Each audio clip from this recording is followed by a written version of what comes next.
കൃഷ്ണ. ഇന്നത്തെ വിഷയം ഭാഗവത ദീപിക എന്ന് പറയുന്ന പ്രഭുപാദർ രചിച്ച ഒരു പുസ്തകമാണ് ഭാഗവത ദീപിക. അതിൽ ആ പുസ്തകത്തിനെ കുറിച്ചുള്ള ചെറിയ വിവരണവും അതിൽ ആദ്യത്തെ ഒരു ശ്ലോകം എന്ന് പറയാനാവില്ല, പ്രഭുപാദർ അതിൻ്റെ പാശ്ചാത്തലം ഞാൻ പറയാം. പ്രഭുപാദർ രചിച്ച പുസ്തകം ഭഗവത്ഗീത യഥാരൂപം രചിക്കുന്നതിന് മുമ്പ് ശ്രീമദ് ഭാഗവതം ആദ്യത്തെ മൂന്ന് സ്കന്ധങ്ങൾ രചിക്കുന്നതിന് മുമ്പ്, എല്ലാത്തിനെയും മുമ്പ് ബാക്ക് ടു ഗോഡ് ഹെഡ് എന്നുള്ള ഒരു മാഗസീൻ ഉണ്ടായിരുന്നു. അതിനുശേഷം തുടങ്ങിയ ഒരു പുസ്തക രൂപത്തിൽ പ്രഭുപാദ് ഇത് പ്രസിദ്ധീകരിക്കണം എന്ന് മനസ്സിൽ വിചാരിച്ച പുസ്തകമാണ്. പ്രഭുപാദ് സാക്ഷാത് എഴുതിയ പുസ്തകമാണ്.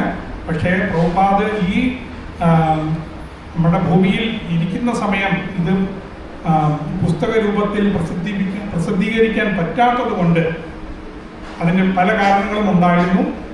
പിന്നീട് പ്രഭുപാദിൻ്റെ തിരോഭാവം ശേഷം പ്രഭുപാദിൻ്റെ പ്രിയ ശിഷ്യന്മാർ ഈ പുസ്തകം എടുത്ത് പ്രസിദ്ധീകരിച്ചു.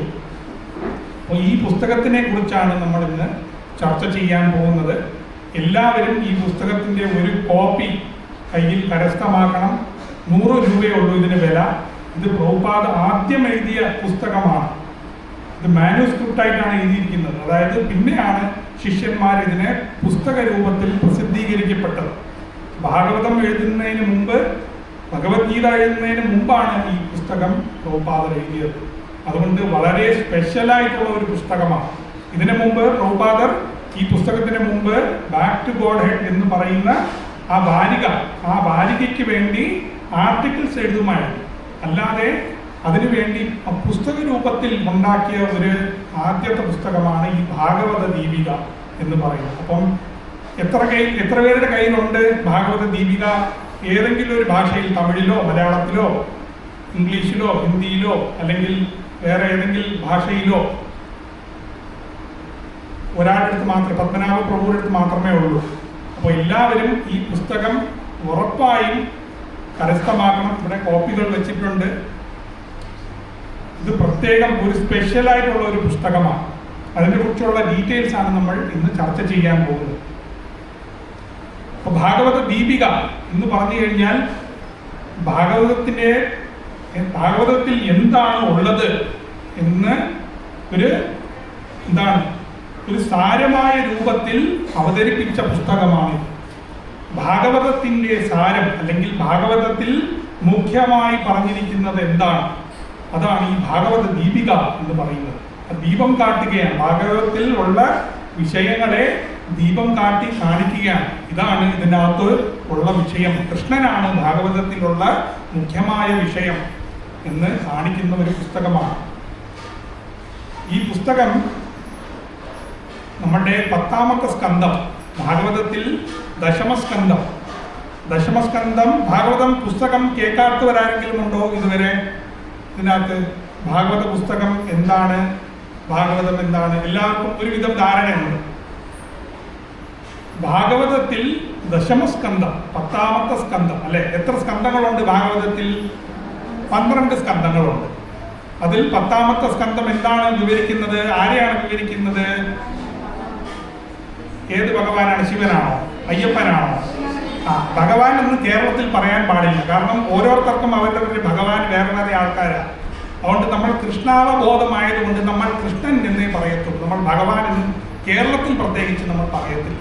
അതിന് ഒരുപാട് വീഴ്ചകൾ ഉള്ളത് കൊണ്ട് നമ്മൾ കേരളത്തിൽ ഭഗവാൻ എന്ന് പറയാൻ നമുക്ക് മടിയുണ്ട്. നമ്മൾ കൃഷ്ണൻ എന്നാണ് പറയുന്നത്, അല്ലെങ്കിൽ ഭഗവാൻ കൃഷ്ണൻ എന്ന് പറയാം. പക്ഷേ ഭഗവാൻ എന്നുള്ള ഒരു വാക്ക് അതൊരു ആബ്സ്ട്രാക്റ്റ് ആയിട്ടുള്ള ഒരു വാക്കാണ് കേരളത്തിൽ സംബന്ധിച്ച്.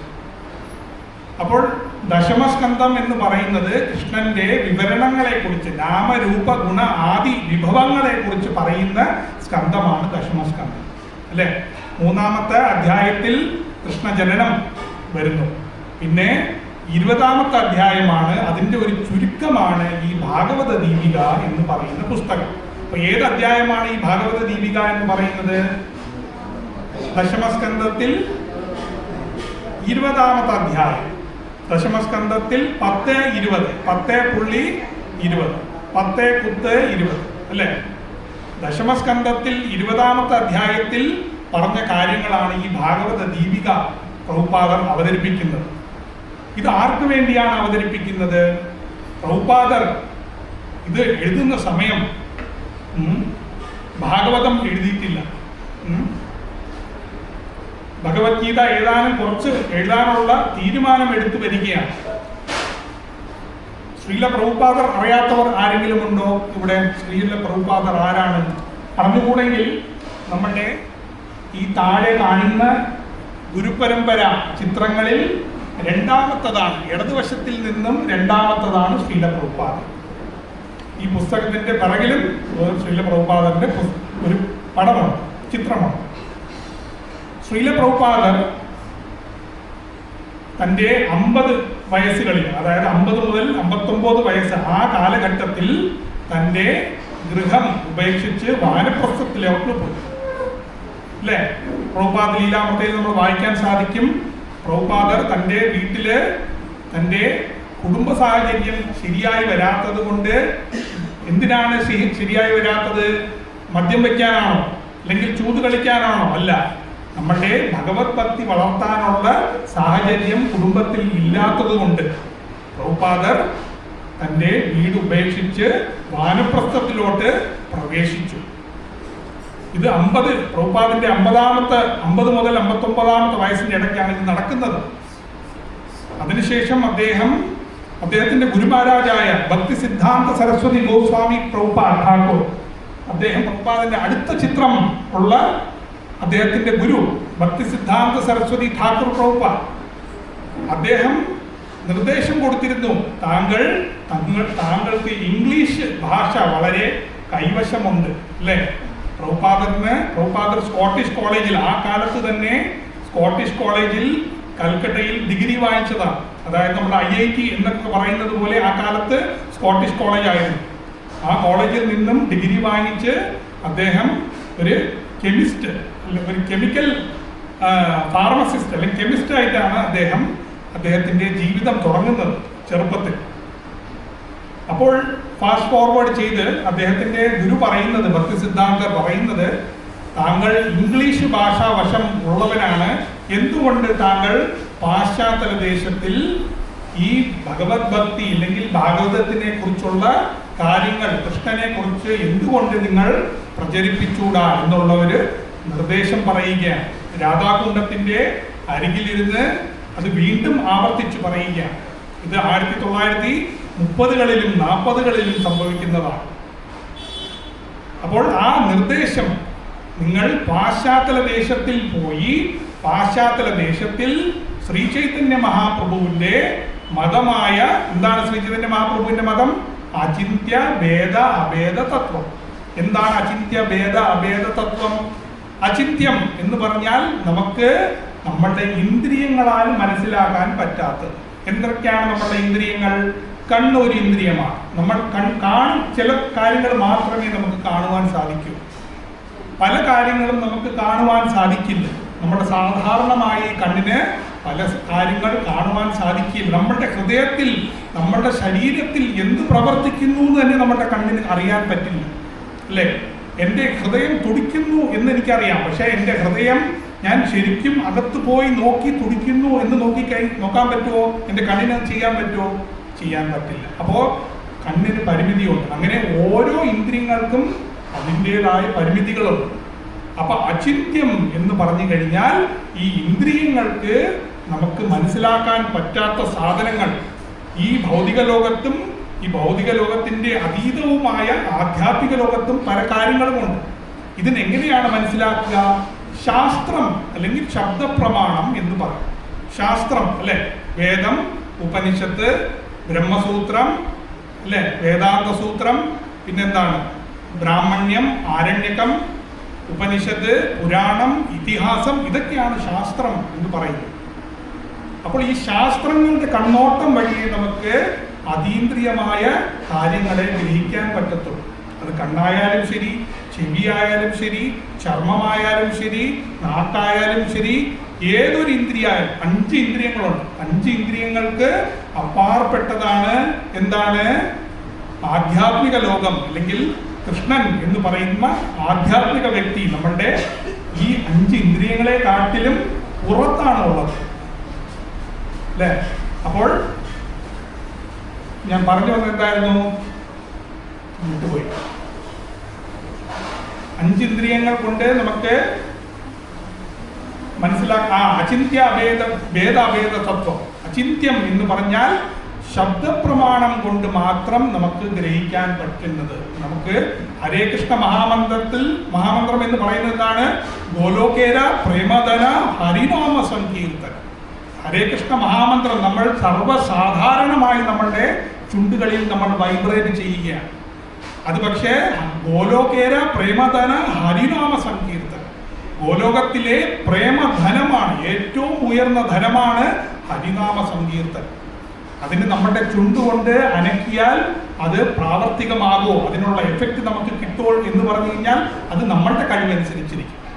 നമ്മളുടെ എങ്ങനെയാണോ ഒരു ആന്റന വച്ചിട്ടുണ്ടെങ്കിൽ നമുക്ക് ഏതോ സാറ്റലൈറ്റിന്റെ ആ ഉപഗ്രഹത്തിലുള്ള TV ഉള്ള ആ പ്രോഗ്രാംസ് ഒക്കെ ഈ സാറ്റലൈറ്റ് വഴി കിട്ടി നമുക്ക് നമ്മളുടെ TV എന്ന് പറയുന്ന റിസീവറും അല്ലെങ്കിൽ സാറ്റലൈറ്റ് ഈ ഡിഷ് എന്ന് പറയുന്ന റിസീവർ വഴി TV-യിലേക്ക് വന്ന് TV വഴി നമ്മളുടെ നേത്രങ്ങളിലേക്ക് പോവുകയാണ് അല്ലെ?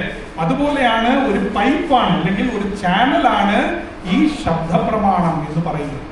നമുക്ക് സുലഭമായിട്ട് അതീന്ദ്രിയ കാര്യങ്ങൾ മനസ്സിലാക്കാൻ സാധിക്കില്ല അല്ലെ? അതാണ് അചിന്ത്യം എന്ന് പറയുന്ന പേരിന്റെ അർത്ഥം. ഭേദം എന്ന് പറഞ്ഞാൽ എന്താണ്? മധ്വാചാര്യൻ അദ്ദേഹത്തിന്റെ മതമായിരുന്നു ദ്വൈതം. ഭേദം എന്നാണ് അദ്ദേഹത്തിന്റെ തത്വം. ഭേദം എന്ന് പറഞ്ഞു കഴിഞ്ഞാൽ രാമാനുജന്റെയും തത്വം അത് തന്നെയായിരുന്നു. ഭേദം എന്ന് പറഞ്ഞു കഴിഞ്ഞാൽ എന്താണ്? ഈ പ്രപഞ്ചത്തിൽ 3 കാര്യങ്ങളുണ്ട്: ഈശ്വരൻ, ജീവാത്മാവ് അല്ലെങ്കിൽ ജീവാത്മാക്കള്, പ്രകൃതി. ഈ 3നും തമ്മിലുള്ള ബന്ധം. ഈശ്വരനാണ് പ്രകൃതിയുടെയും ജീവാത്മാവിൻ്റെയും സ്രോതസ് എന്ന് മനസ്സിലാക്കുന്നവനാണ് ശരിക്കും ആധ്യാത്മിക തത്വങ്ങൾ മനസ്സിലാക്കി എന്ന് പറയുന്ന വ്യക്തി അല്ലേ? അപ്പൊ ഭേദം എന്ന് പറഞ്ഞു കഴിഞ്ഞാൽ ഈ പ്രകൃതിയും ജീവസത്തയും ഈശ്വരനിൽ നിന്നും വ്യത്യസ്തമാണ്.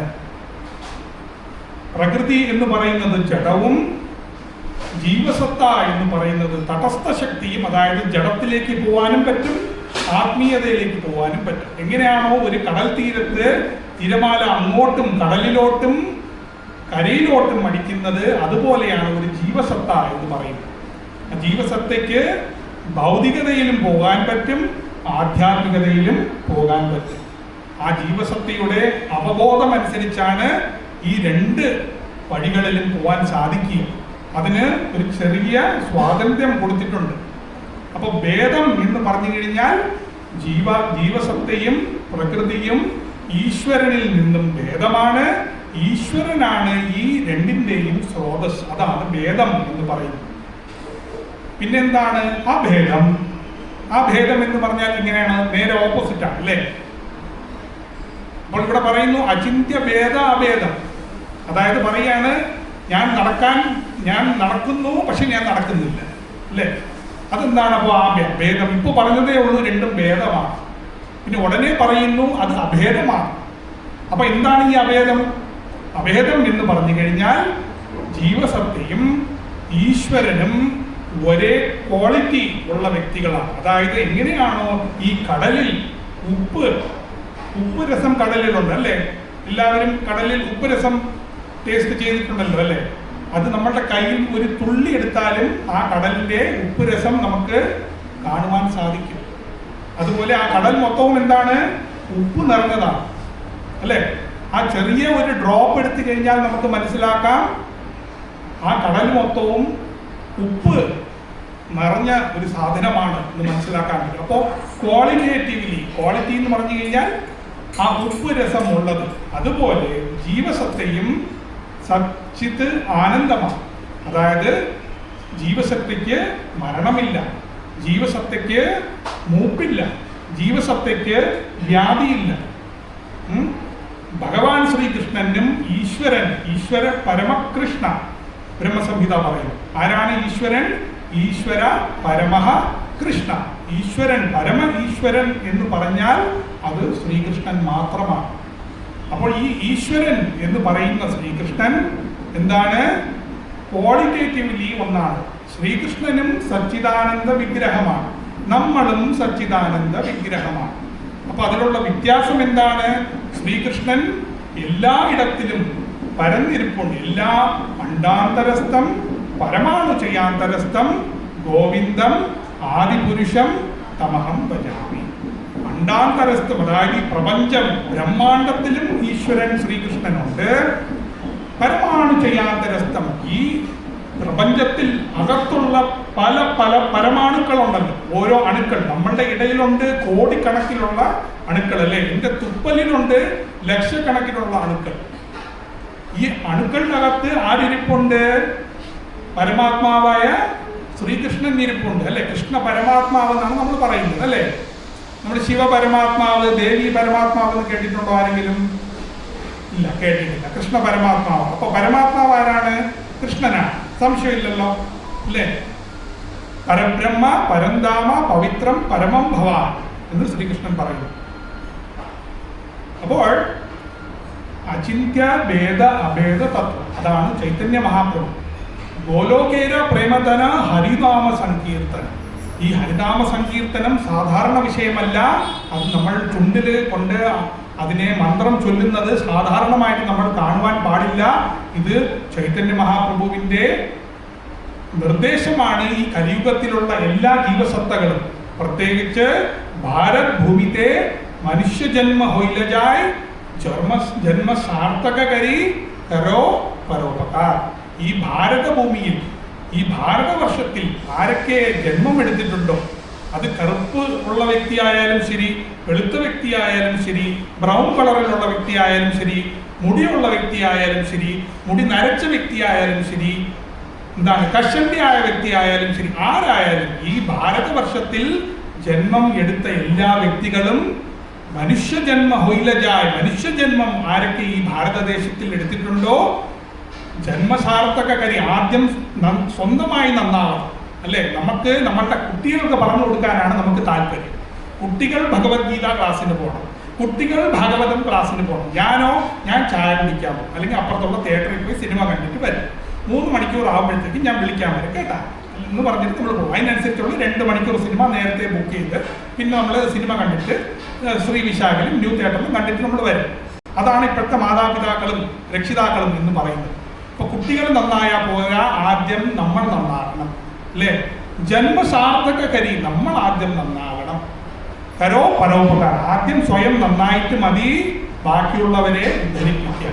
നമ്മളുടെ മക്കൾ ഉൾപ്പെടെ ബാക്കി എല്ലാവരെയും എന്താണ് ഉദ്ധരിപ്പിക്കുന്നത്? ആദ്യം സ്വയം നന്നാവുക എന്നാണ് ശ്രീ ചൈതന്യ മഹാപ്രഭു നിർദ്ദേശം കൊടുത്തത്. ഈ നിർദ്ദേശം പാലിക്കാൻ വേണ്ടി ശ്രീല പ്രഭുപാദർക്ക് അദ്ദേഹത്തിന്റെ ഗുരുവായ ഭക്തി സിദ്ധാന്ത സരസ്വതി ഠാകൂർ നിർദ്ദേശിച്ചു.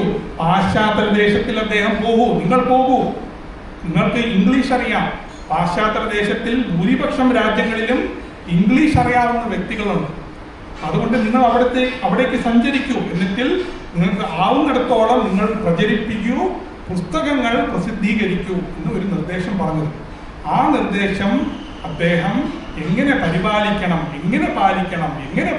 എന്ന് ആലോചിച്ച് വൃന്ദാവനത്തിൽ ഇരിക്കുമ്പോഴാണ് എങ്ങനെ ഞാൻ പാശ്ചാത്യ ദേശത്തിൽ പോകാൻ സാധിക്കും.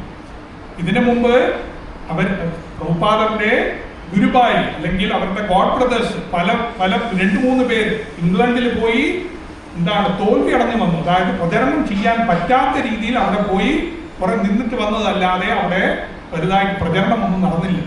അപ്പോൾ ശ്രീല പ്രഭുപാദർക്ക് ഇതൊരു വലിയ ചുമതലയായിട്ട് തോന്നും അല്ലേ?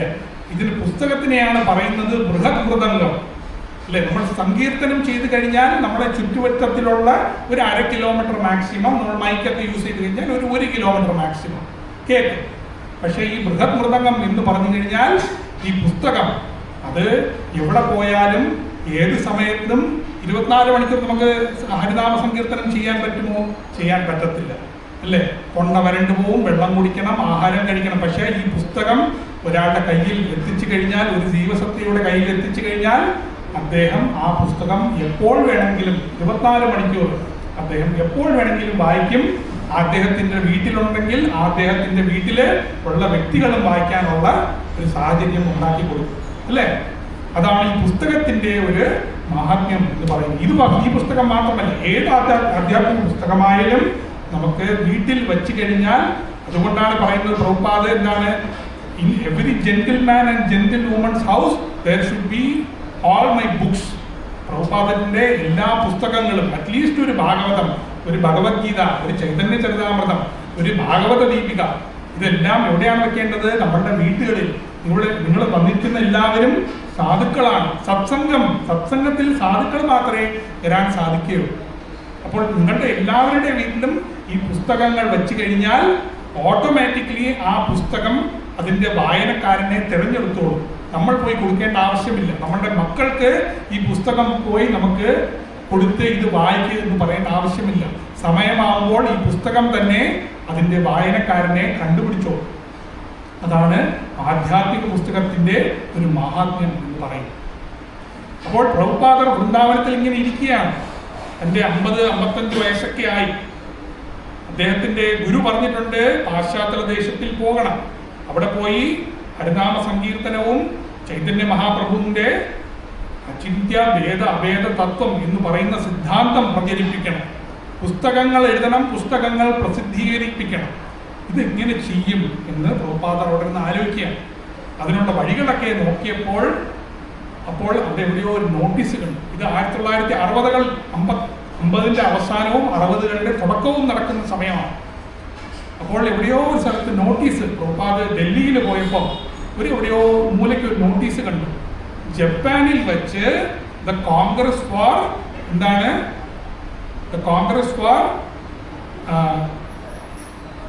The culture of human spirit എന്ന് പറയുന്ന ഒരു കോൺഫറൻസ്. ദ കോൺഗ്രസ് എന്ന് പറഞ്ഞാൽ സമ്മേളനം, അല്ലെ? കോൺഗ്രസ് എന്ന് പറഞ്ഞാൽ പാർട്ടി കൈപ്പത്തി അല്ല. കോൺഗ്രസ് എന്ന് പറഞ്ഞാൽ സമ്മേളനം, അല്ലെ? കൂടിച്ചേരുക. കോൺഗ്രസ് ഫോർ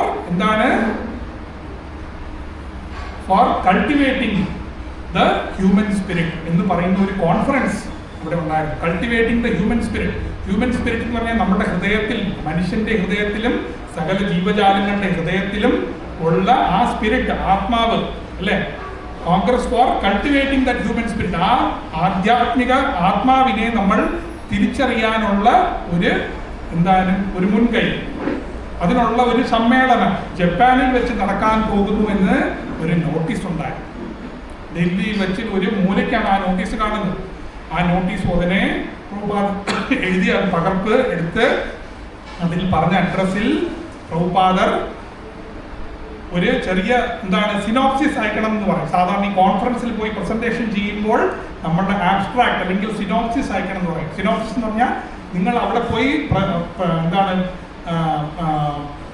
പ്രസന്റ് ചെയ്യാൻ പോകുന്ന വിഷയം ഒരു ചെറിയ രൂപത്തിൽ നിങ്ങൾ അതിനെ പ്രസന്റ് ചെയ്യുക, എഴുതി കൊടുക്കുക. എന്നിട്ട് അവർ വായിച്ചു നോക്കിയിട്ട് നമ്മൾ യോഗ്യനാണോ അല്ലയോ എന്ന് അവർ പറയും. അങ്ങനെ എഴുതിയ പുസ്തകമാണ് ഈ ഭാഗവത ദീപിക എന്ന് പറയുന്നത്. 10-ാം സ്കന്ധത്തിൽ 20-ാമത്തെ അധ്യായത്തിൽ പറയുന്ന വിഷയങ്ങളാണ്. ഇത് രസകരമായ അധ്യായമാണ്. 20-ാം അധ്യായം എന്ന് പറഞ്ഞു കഴിഞ്ഞാൽ എന്താണ്? ശ്രീകൃഷ്ണൻ ഈ അധ്യായത്തിന്റെ തുടക്കത്തിൽ പറയുന്നു, ശ്രീകൃഷ്ണൻ വൃന്ദാവനത്തിലാണ്. ഒരു അഗ്നി മുഴുവനും വനത്തിൽ ഘോര അഗ്നി പടർന്നു പോവുകയാണ്, അല്ലെ?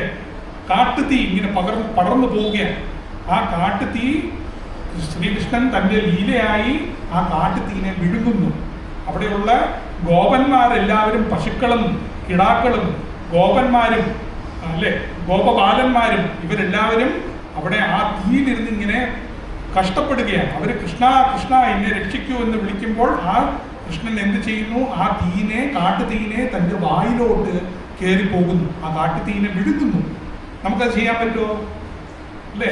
അത് അതീന്ദ്രിയമായ കാര്യമാണ്. കൃഷ്ണനെ മാത്രമേ ചെയ്യാൻ പറ്റത്തുള്ളൂ, നമുക്കാർക്കും അത് ചെയ്യാൻ പറ്റത്തില്ല, അല്ലേ?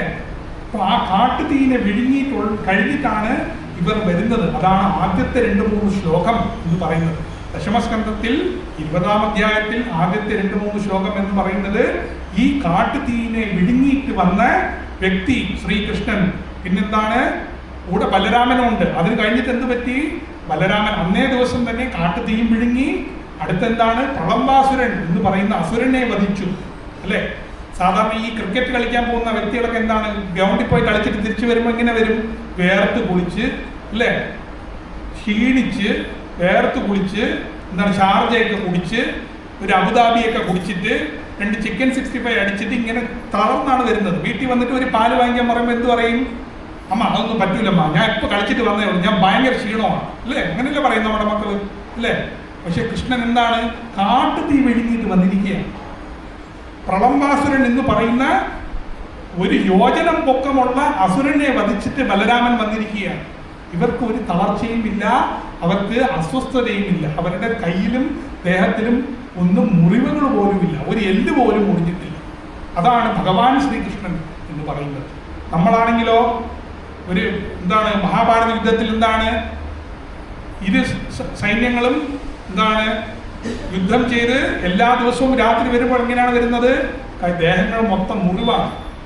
അർജുനന്റെ ദേഹം മൊത്തം മുറിവാണ്, ദുര്യോധനന്റെ ദേഹം മൊത്തം മുറിവാണ്. ഭീമന്റെ എല്ലുകൾ എന്ന് പറയുന്നത് അവിടെ ഇവിടെയൊക്കെ വേദന എടുക്കും. ഭീമൻ 10,000 ഗജ എനർജി അല്ലെങ്കിൽ 10,000 ആനയുടെ ബലമുള്ളവനാണ് ഭീമൻ. എന്നാൽ പോലും ഭീമനും അവിടെ ഇവിടെയൊക്കെ വേദന എടുക്കും.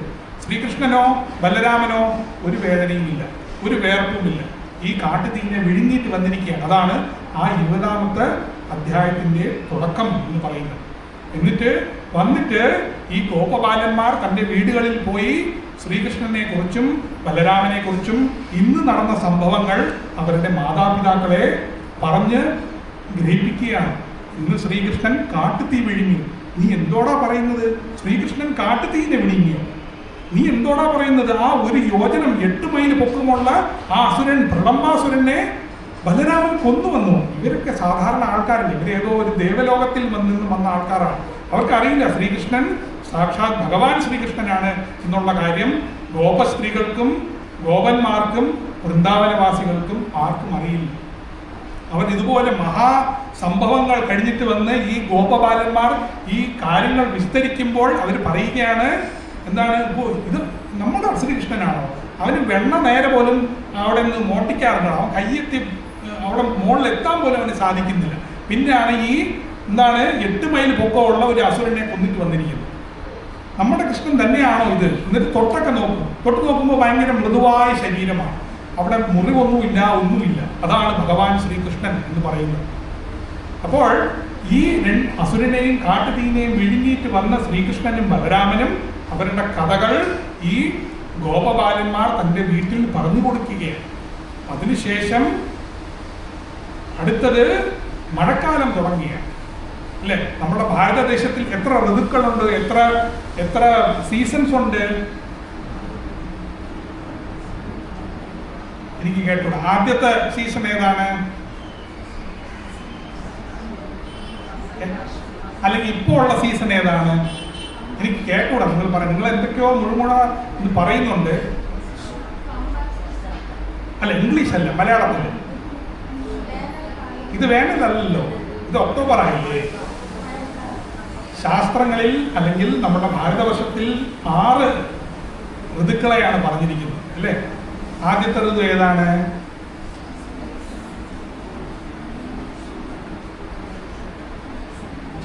ആദ്യത്തെ ഋതു ഏതാണ്?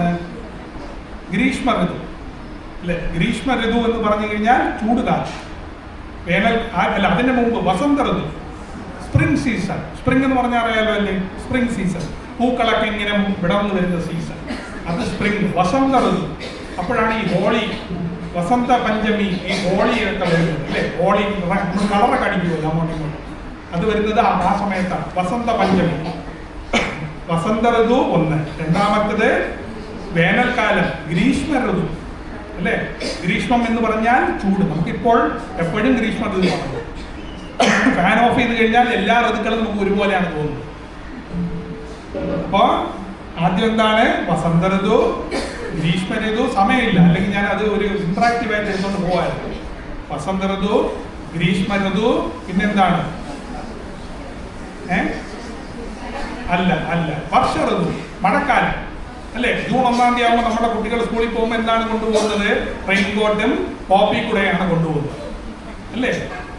വസന്ത ഋതു, ഗ്രീഷ്മ ഋതു, വർഷ ഋതു. വർഷം എന്ന് പറഞ്ഞാൽ മഴക്കാലം. പിന്നെ നാലാമത്തെ 6 ഋതുക്കളും 6 3 നമ്മൾ പറഞ്ഞു. ശരത് ഋതു, കറക്റ്റ്. അപ്പോൾ വസന്ത ഋതു, ഗ്രീഷ്മ ഋതു, വർഷ ഋതു, ശരത് ഋതു. ഇപ്പോൾ പോയതേ ഉള്ളൂ ശരത് പൂർണിമ, അല്ലേ? ശരത് പൂർണിമ, ഭദ്ര പൂർണിമ അതൊക്കെ ഉണ്ടായിരുന്നല്ലോ.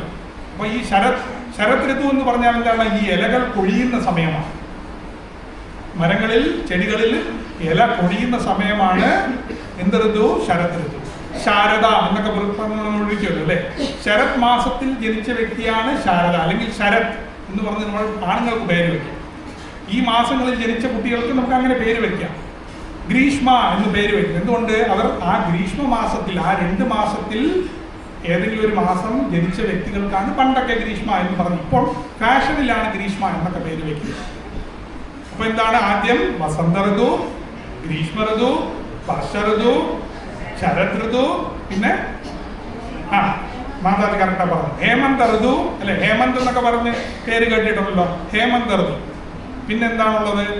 കുളിര്, തണുപ്പ്, ശിശിര വർഷം. അങ്ങനെ 6 വർഷങ്ങളുണ്ട്. 2 മാസം വെച്ച് 2 × 6 12 മാസം, അല്ലേ? ഒന്നുകൂടെ പറയാം. ഫസ്റ്റ് ഏതാണ്? വസന്ത ഋതു. കൈപൊക്കിട്ട് ഉറക്കെ പറയുക. എല്ലാവരും പറയുമ്പോൾ എനിക്ക് കേൾക്കുന്നില്ല. പ്രഭു ഫസ്റ്റ് വസന്ത ഋതു പറഞ്ഞു. രണ്ടാമത്തത് ഗ്രീഷ്മ. എല്ലാവരും പറയണ്ട, കൈപൊക്കുന്ന ആള് മാത്രം. ഗ്രീഷ്മ ഋതു. മൂന്നാമത്തത് വർഷ ഋതു. 3. 4 ഒരാള് ശരത് ഋതു. 5 ഹേമന്ത ഋതു. 6 ശിശിര ഋതു, അല്ലെ? 6 സീസൺസ്, 6 ഋതുക്കൾ നമ്മുടെ ഭാരതവർഷത്തിലുണ്ട്. അതിൽ ഈ 10-ാം അധ്യായം 20-ാമത്തെ ശ്ലോകത്തിൽ പറയുന്ന ഏത് ഒരു ഋതുവിനെ കുറിച്ചാണ്? ശരത് ഋതുവിനെ കുറിച്ചാണ് പറയുന്നത്. ശരത് ഋതു എന്ന് പറയുന്നത് എന്താണ്? ഈ മഴക്കാലമൊക്കെ മാറി ഇത്രയും 2 മാസം മുഴുവനും തൊട്ട് മുമ്പ് എന്താണ്? മഴയാണ്, ഒരേ മഴയാണ്. ഇപ്പൊ നമുക്ക് മഴ പെയ്യാറില്ല. പക്ഷെ പണ്ട് കാലത്തിൽ ഈ ഓരോ സീസണിലും അതിൻ്റെതായ സിംറ്റംസ് നമ്മൾ കാണണം. അത് കണ്ടില്ലെങ്കിൽ നമ്മുടെ രാജാവിനെ പോയി നമ്മൾ ചോദിക്കണം.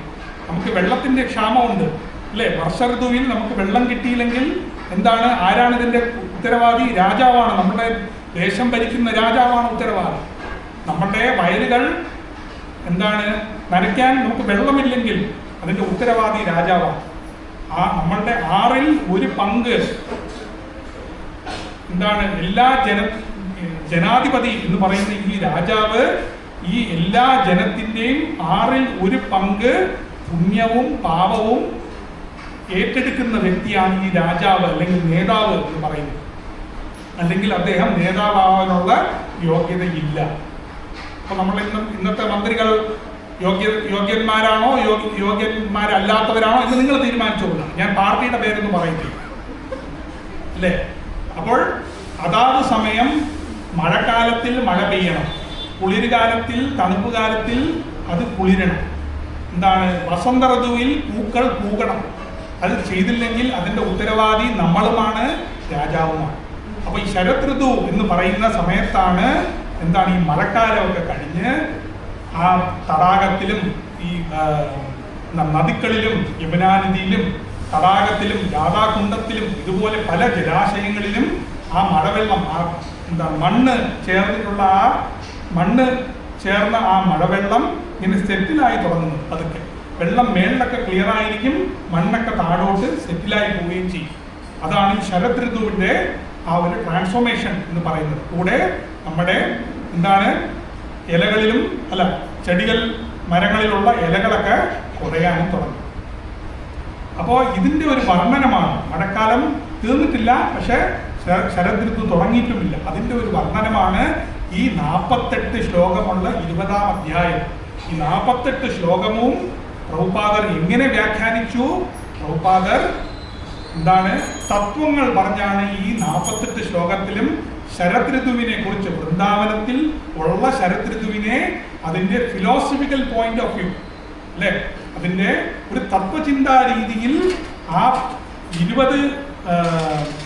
20ാം അധ്യായത്തിൽ 48 ശ്ലോകങ്ങളെ വർണ്ണിക്കുകയാണ് ഈ പുസ്തകം എന്ന് പറയുന്നത്. ഇതുവരെ എല്ലാവരും ഓക്കെ ആണോ? ഓക്കെ ആണല്ലോ. ഇതുവരെയുള്ള കാര്യങ്ങൾ എന്തെങ്കിലും സംശയമുണ്ടോ? സംശയമൊന്നുമില്ല. അപ്പോൾ നമ്മൾ ആദ്യത്തെ, ഇനി അരമണിക്കൂർ ഇല്ല തികച്ച്, അപ്പോൾ നമ്മൾ ഇതിൻ്റെ ആദ്യത്തെ ശ്ലോകം എന്ന് പറയാൻ പറ്റില്ല, അതിൻ്റെ വരികൾ നോക്കാം. അപ്പോൾ ഇതിനകത്ത് വിവർത്തനം മാത്രമേ ഉള്ളൂ, ശ്ലോകമൊന്നുമില്ല. ആദ്യത്തെ ഇത് പറയുന്നത് ഇതാണ്. അപ്പോൾ ഇതിനകത്ത് ഒരുപാട് നല്ല നല്ല ചിത്രങ്ങളുണ്ട്. ആദ്യത്തെ ചിത്രമാണ് ഇടിയും മിന്നലും ഉള്ള മേഘം, കാർമേഘം. മഴ പെയ്യാൻ റെഡിയായിരിക്കുന്ന ഇടിയും മിന്നലും കൂടി ചേർന്നിട്ടുള്ള ഒരു നീല കാർമേഘം, അതിനെയാണ് ഇവിടെ ചിത്രീകരിച്ചിരിക്കുന്നത്. അതിനെ തത്വരീതിയിൽ എന്താണ് പ്രഭുപാദർ വ്യാഖ്യാനിക്കുന്നു എന്ന് നമുക്ക് മനസ്സിലാക്കാം. ഇങ്ങനെ ആ വൃന്ദാവനത്തിലുള്ള ശരത് മാസത്തിൽ ഓരോ കാഴ്ചകളും, അവിടെ ഉള്ള കാഴ്ചകൾ വച്ച് അവിടെ പ്രഭുപാദർ നമുക്ക് വേണ്ടി തത്വചിന്തനം, അചിന്ത്യഭേദ തത്വമായ ആ സിദ്ധാന്തം നമുക്ക് പഠിപ്പിക്കുകയാണ്. അപ്പൊ എന്താണെന്ന് നമുക്ക് നോക്കാം. ഇവിടെ ആദ്യം പറയുന്നത് ഇടിമുഴക്കത്തോടും മിന്നൽ പിണറുകളോടും ഒപ്പം മാനം നിറയെ എത്തിച്ചേരുന്ന മേഘസഞ്ചയങ്ങൾ അല്ലേ. മേഘങ്ങൾ ആകാശത്തിങ്ങനെ വരികയാണ്. കാർമേഘങ്ങൾ, നീലക്കാർമേഘങ്ങൾ അല്ലെ. കൃഷ്ണന്റെ എന്താണ് കളർന്നതാണ് നീലക്കാർമേഘൻ, മുകിൽ വണ്ണൻ അല്ലേ പറയുന്നത്. നീലക്കാർമേഘൻ, കാർമേഘവണ്ണൻ അല്ലെങ്കിൽ മുകിൽ വണ്ണൻ എന്നാണ് പറയുന്നത്. അപ്പോൾ ഈ കറുത്ത നീലക്കാർമേഘങ്ങൾ ഇങ്ങനെ ആകാശത്തിങ്ങനെ വരികയാണ്. ഇതിന്റെ സഞ്ചയങ്ങൾ അവിടെ ഇവിടെയും, മേഘങ്ങൾ അവിടെ ഇവിടെയും പോക്കറ്റ്സ് ആയിട്ട് ഇങ്ങനെ കയറി വരികയാണ്. പിന്നെന്താണ്? എത്തിച്ചേരുന്നു മേഘസഞ്ചയങ്ങൾ. ജീവദാന ക്ഷമമായ പ്രത്യാശയുടെ ഒരു ചിത്രമാണ് ദാനം ചെയ്യുന്നത്. അതായത് നമുക്ക് ആഹാരം കഴിക്കണം, ആഹാരം കഴിക്കാൻ ചോറ് വേണം. ചോറ് എവിടെ നിന്നാണ് വരുന്നത്? അന്നത്തിൽ നിന്നാണ് വരുന്നത് അല്ലേ, ധാന്യത്തിൽ നിന്നാണ് വരുന്നത് ചോറ് എന്ന് പറയുന്നത്. ചെടികൾ വളരണം അല്ലെങ്കിൽ മരങ്ങൾ വളരണമെങ്കിൽ എന്ത് വേണം? വെള്ളം വേണം അല്ലേ. അപ്പോൾ ഭഗവത്ഗീതയിൽ ആ ശ്ലോകം എന്താണ്? നാ ഭവന്തി ഭൂതാനി പർജന്യാത് അന്യസംഭവ അന്യാത് ഭവന്തി പർജന്യാ യജ്ഞാത് കർമ്മസംഭവ. 4 വരികളിൽ ഭഗവത്ഗീതയിൽ എളുപ്പത്തിൽ പറഞ്ഞു കൊടുക്കുകയാണ്, ക്യാപ്സൂൾ രൂപത്തിൽ. അന്നാത് ഭവന്തി ഭൂതാനി, നമ്മൾ ജീവിക്കണമെങ്കിൽ എന്ത് വേണം? അന്നം വേണം, ധാന്യങ്ങൾ വേണം. മരത്തിൽ പുഷ്പവും ഫലവും എല്ലാം നമുക്ക് ഭക്ഷിക്കാൻ വേണ്ടി വേണം. അന്നാത് ഭവന്തി ഭൂതാനി, നമ്മൾ ജീവിക്കുന്നത് ഈ ധാന്യം വെച്ചാണ്. പർജന്യാത് അന്യസംഭവ, പർജന്യം എന്ന് പറഞ്ഞാൽ മഴയാണ്. പർജന്യാത് അന്യസംഭവ, ഈ പർജന്യമുള്ള മഴ ഉള്ളത് കൊണ്ടാണ് നമുക്ക് ധാന്യങ്ങൾ കിട്ടുന്നത്, പച്ചക്കറി കിട്ടുന്നത്, എന്താണ് ഫലങ്ങളും കായ്കളും നമുക്ക് കിട്ടുന്നത്. അന്നാ ഭവന്തി ഭൂതാനി പർജന്യാത് അന്യസംഭവ അന്നാ യജ്ഞാ ഭവതി പർജന്യ. എങ്ങനെയാണ് പർജന്യം, മഴ ഉണ്ടാകുന്നത് എങ്ങനെയാണ്? നമ്മൾ പഠിക്കുന്നത് എന്താണ്? ഇവാപ്പറേഷൻ, കണ്ടൻസേഷൻ അല്ലെ, നമ്മൾ അങ്ങനെയാണ് പഠിക്കുന്നത്. പക്ഷെ അത് എന്തുകൊണ്ട് ഇവാപ്പറേഷൻ ആകുന്നു എന്നുള്ള ഈ ഭൗതിക ശാസ്ത്രത്തിന് ഉത്തരമില്ല. ഇവിടെ പറയുന്നത് എന്താണ്? യജ്ഞാ ഭവതി പർജന്യം, ശാസ്ത്രങ്ങളിൽ പറഞ്ഞിരിക്കുന്ന കർമ്മങ്ങൾ ചെയ്യുക. അതായത് ഈ യുഗധർമ്മമായ ഹരിനാമ സങ്കീർത്തനം ചെയ്തു കഴിഞ്ഞാൽ നമുക്ക് എന്ത് കിട്ടും? മഴ കിട്ടും. അപ്പൊ ഇന്ന് നമുക്ക് കേരളത്തിലും അവിടെയും കുറച്ച് ഇവിടെ അവിടെയൊക്കെ മഴ കിട്ടുന്ന കാരണം എന്തുകൊണ്ടാണ്? ആരൊക്കെയോ ഏതൊക്കെയോ ഒരു ശുദ്ധഭക്തൻ അവിടെ ഇവിടെ ഇരുന്ന് കുറച്ച് ഹരിനാമം ചൊല്ലുമ്പോഴാണ് നമുക്ക് ഇവിടെ മഴ കിട്ടുന്നത് അല്ലേ. അല്ല, ഇവോപ്പറേഷൻ കണ്ടൻസേഷൻ അതൊരു പ്രോസസ്സാണ്. പക്ഷെ ഒരു ഭക്തന് വിചാരിച്ചാൽ മാത്രമേ ഒരു മഴ സാധിക്കുകയുള്ളൂ. ഒരു എന്താണ് അതിവൃഷ്ടി അനാവൃഷ്ടി എന്ന് പറയും. കൂടുതൽ മഴ അല്ലെങ്കിൽ വെള്ളപ്പൊക്കം അല്ലെങ്കിൽ തീരെ ക്ഷാമം, വെള്ളത്തിന്റെ ക്ഷാമം, രണ്ടും ആവാതെ സമനിലയിൽ നമുക്ക് വെള്ളം ലഭിക്കണമെങ്കിൽ അതൊരു ഭക്തനെ കൊണ്ട് മാത്രമേ സാധിക്കുകയുള്ളൂ. യജ്ഞാഭവതി പർജന്യ, യജ്ഞം കലിയുഗധർമ്മത്തിൽ ഹരിനാമ സങ്കീർത്തനം യജ്ഞം ചെയ്താൽ മാത്രമേ നമുക്ക് എന്താണ് മഴ ലഭിക്കുകയുള്ളൂ. യജ്ഞാഭവതി പർജന്യോ യജ്ഞാ കർമ്മസമുദ്ഭവ. ഈ യജ്ഞം എങ്ങനെയാണ് വരുന്നത്? കർമ്മകാണ്ഡത്തിൽ പറയുന്ന ഓരോ വേദങ്ങളിൽ പറഞ്ഞിരിക്കുന്ന കർമ്മകാണ്ഡത്തിലും ബാക്കി ജ്ഞാനകാണ്ഡത്തിലും ഭക്തികാണ്ഡത്തിലും പറയുന്ന ഓരോ കാര്യങ്ങളും നമ്മൾ പ്രാവർത്തികമായി ചെയ്യുമ്പോഴാണ് അതിനെയാണ് കർമ്മം എന്ന് പറയുന്നത്. ഈ യജ്ഞം എന്ന് പറയുന്നത് അതിനെ പ്രതിഫലിപ്പിക്കുകയാണ്. വേദങ്ങളിൽ പറഞ്ഞ കാര്യം നമ്മൾ ശരിക്കും ചെയ്ത് കാണിക്കുകയാണ്. അത് ഈ ഹരിനാമ സങ്കീർത്തനം നമ്മൾ ചെയ്ത് കാണിക്കുമ്പോൾ അതിനാവശ്യമുള്ള മഴ പെയ്യുന്നു. മഴ പെയ്യുമ്പോൾ ധാന്യങ്ങൾ ലഭിക്കുന്നു. ഇതാണ് അതിൻ്റെ പ്രോസസ്സ് എന്ന് പറയുന്നത്. അങ്ങനെയാണ് നമ്മൾ ജീവിച്ചു പോകുന്നത്, അല്ലേ? അപ്പോൾ ഈ ശരത് ഋതു എന്ന് പറയുന്നത് തൊട്ട് മുമ്പത്തുള്ള വർഷ ഋതു കഴിഞ്ഞിട്ടാണ് ഈ ശരത് ഋതു വരുന്നത്. അപ്പോൾ എന്താണ് നമ്മളിവിടെ വായിച്ചെന്താണ്? മഴക്കാർ, അല്ലേ? ഇന്നലെ മൊത്തം മഴക്കാറായിരുന്നത്. അപ്പോൾ മേഘങ്ങൾ ഇങ്ങനെ അവിടെ ഇവിടെയും സഞ്ചയങ്ങളായി ഇങ്ങനെ വരികയാണ്. കാർമേഘങ്ങൾ, നീലക്കാർമേഘങ്ങൾ. അത് വന്നിട്ട് എന്താണ്? അതിനകത്ത് ഇടിയും മിന്നലും, രണ്ട് മേഘങ്ങളും കൂടിച്ചേരുമ്പോൾ അവിടെ ഇടിയും മിന്നലും ഉണ്ടാകുന്നു, അല്ലേ? ഇലക്ട്രിക്കൽ ആ ഒരു കോണ്ടാക്ട് വരുന്നത് കൊണ്ട്, ന്യൂട്രോൺസും ഇലക്ട്രോൺസും വരുന്നത് കൊണ്ട് അവിടെ ഇടിയും മിന്നലും നടക്കുന്നു, അല്ലേ? അതിനെ കുറിച്ച് പറഞ്ഞു. പിന്നെന്താണ് പറയുന്നത്? അഗാധ നീലമയാർന്ന മേഘങ്ങൾ ആവൃതമാവുമ്പോൾ ആകാശം ചമയങ്ങൾ അണിഞ്ഞൊരുങ്ങിയതും പോലെ കാണപ്പെടുന്നു. ഇങ്ങനെ പല സ്ഥലത്തും ഇങ്ങനെ എന്താണ് മേഘങ്ങൾ അവിടെ ഇവിടെയും മഴ പെയ്യാൻ റെഡിയായിട്ടുള്ള മേഘങ്ങൾ തമ്മിൽ കൂട്ടിയിടിച്ച് അതിൻ്റെ എന്താണ് ഇടിയും മിന്നലും ഉണ്ടാക്കുമ്പോൾ അത് കാണാൻ എങ്ങനെ തോന്നും? ഒരു ചമയം, ഒരു പടം വരച്ചതുപോലെ തോന്നും. അതാണ് ഇവിടുത്തെ പടം കാണിച്ചിരിക്കുന്നത്. ആദ്യത്തെ ശ്ലോകത്തിലുള്ള പടം കാണിച്ചു. അവിടെ ഇടിയും മിന്നലും എല്ലാം ഉണ്ട്. നിങ്ങൾ അതിന്റെ കോപ്പി വാങ്ങിക്കുമ്പോൾ നിങ്ങൾക്ക് മനസ്സിലാവും. പിന്നെയാണ് എന്താണ് പറയുന്നത്? അവസാനത്തെ വരി എന്താണ്? മേഘങ്ങൾ ഉൾക്കൊള്ളുന്ന ഇടിമുഴക്കവും മിന്നൽ പിളരുകളും ആവട്ടെ ഒരു പുതുജീവിതത്തിനായിട്ടുള്ള പ്രത്യാശയുടെ പ്രതീകവും ആയിത്തീരുന്നു. അതായത് ഹാർവസ്റ്റ് സീസൺ, മഴ കഴിഞ്ഞിട്ട് അടുത്തത് ഹാർവസ്റ്റ് സീസണാണ് ഉണ്ടാകുന്നത്. അപ്പോൾ ഈ മേഘങ്ങൾ വന്നു കഴിഞ്ഞാൽ നമുക്ക് എന്ത് തോന്നും? ഈ മഴക്കാലം തീരാറായി, ഇനി ഞാൻ അവിടെ പോയി എനിക്ക് എൻ്റെ ധാന്യങ്ങൾ എടുത്ത് നമുക്ക് ഭക്ഷ്യസാധനങ്ങൾക്ക് വേണ്ടി ധാന്യങ്ങൾ കൂട്ടിച്ചേർക്കാൻ പറ്റും എന്നുള്ള ഒരു വിചാരം നമുക്ക് ജീവിതത്തിൻ്റെ ഒരു പ്രത്യാശ കൊടുക്കുകയാണ്. നമുക്ക് ജീവിക്കാൻ ആവശ്യമുള്ള അന്നവും ബാക്കി ഫലവും കായും എല്ലാം കൊടുക്കുന്നത് എന്താണ്? വെള്ളമാണ് കൊടുക്കുന്നത്, മഴയാണ് കൊടുക്കുന്നത്. അപ്പൊ ഈ ആദ്യത്തെ ശ്ലോകത്തിൽ അതിന്റെ വർണ്ണനമാണ്. അപ്പൊ എന്താണ് വർണ്ണനം? ആകാശത്തിൽ, പരന്ന ആകാശം, അല്ലേ? തുല്യ ആകാശത്തിൽ ഒരുപാട് മേഘ സമുച്ചയങ്ങളുണ്ട്, അല്ലെങ്കിൽ എന്താണ് കാർമേഘം അവിടെ ഇവിടെ ഉണ്ട്. പിന്നെ അവർ തമ്മിൽ കൂട്ടിയിടിച്ച് അവിടെ ഇടിയും മിന്നലും ഉണ്ടാകുന്നു. ഈ ഇടിയും മിന്നലും കാണുമ്പോഴാണ് നമുക്ക് എന്താണ് ജീവിതത്തിൽ ഒരു പ്രത്യാശ അല്ലെങ്കിൽ ഒരു ഹോപ്പ് ഉണ്ടാകുന്നത്.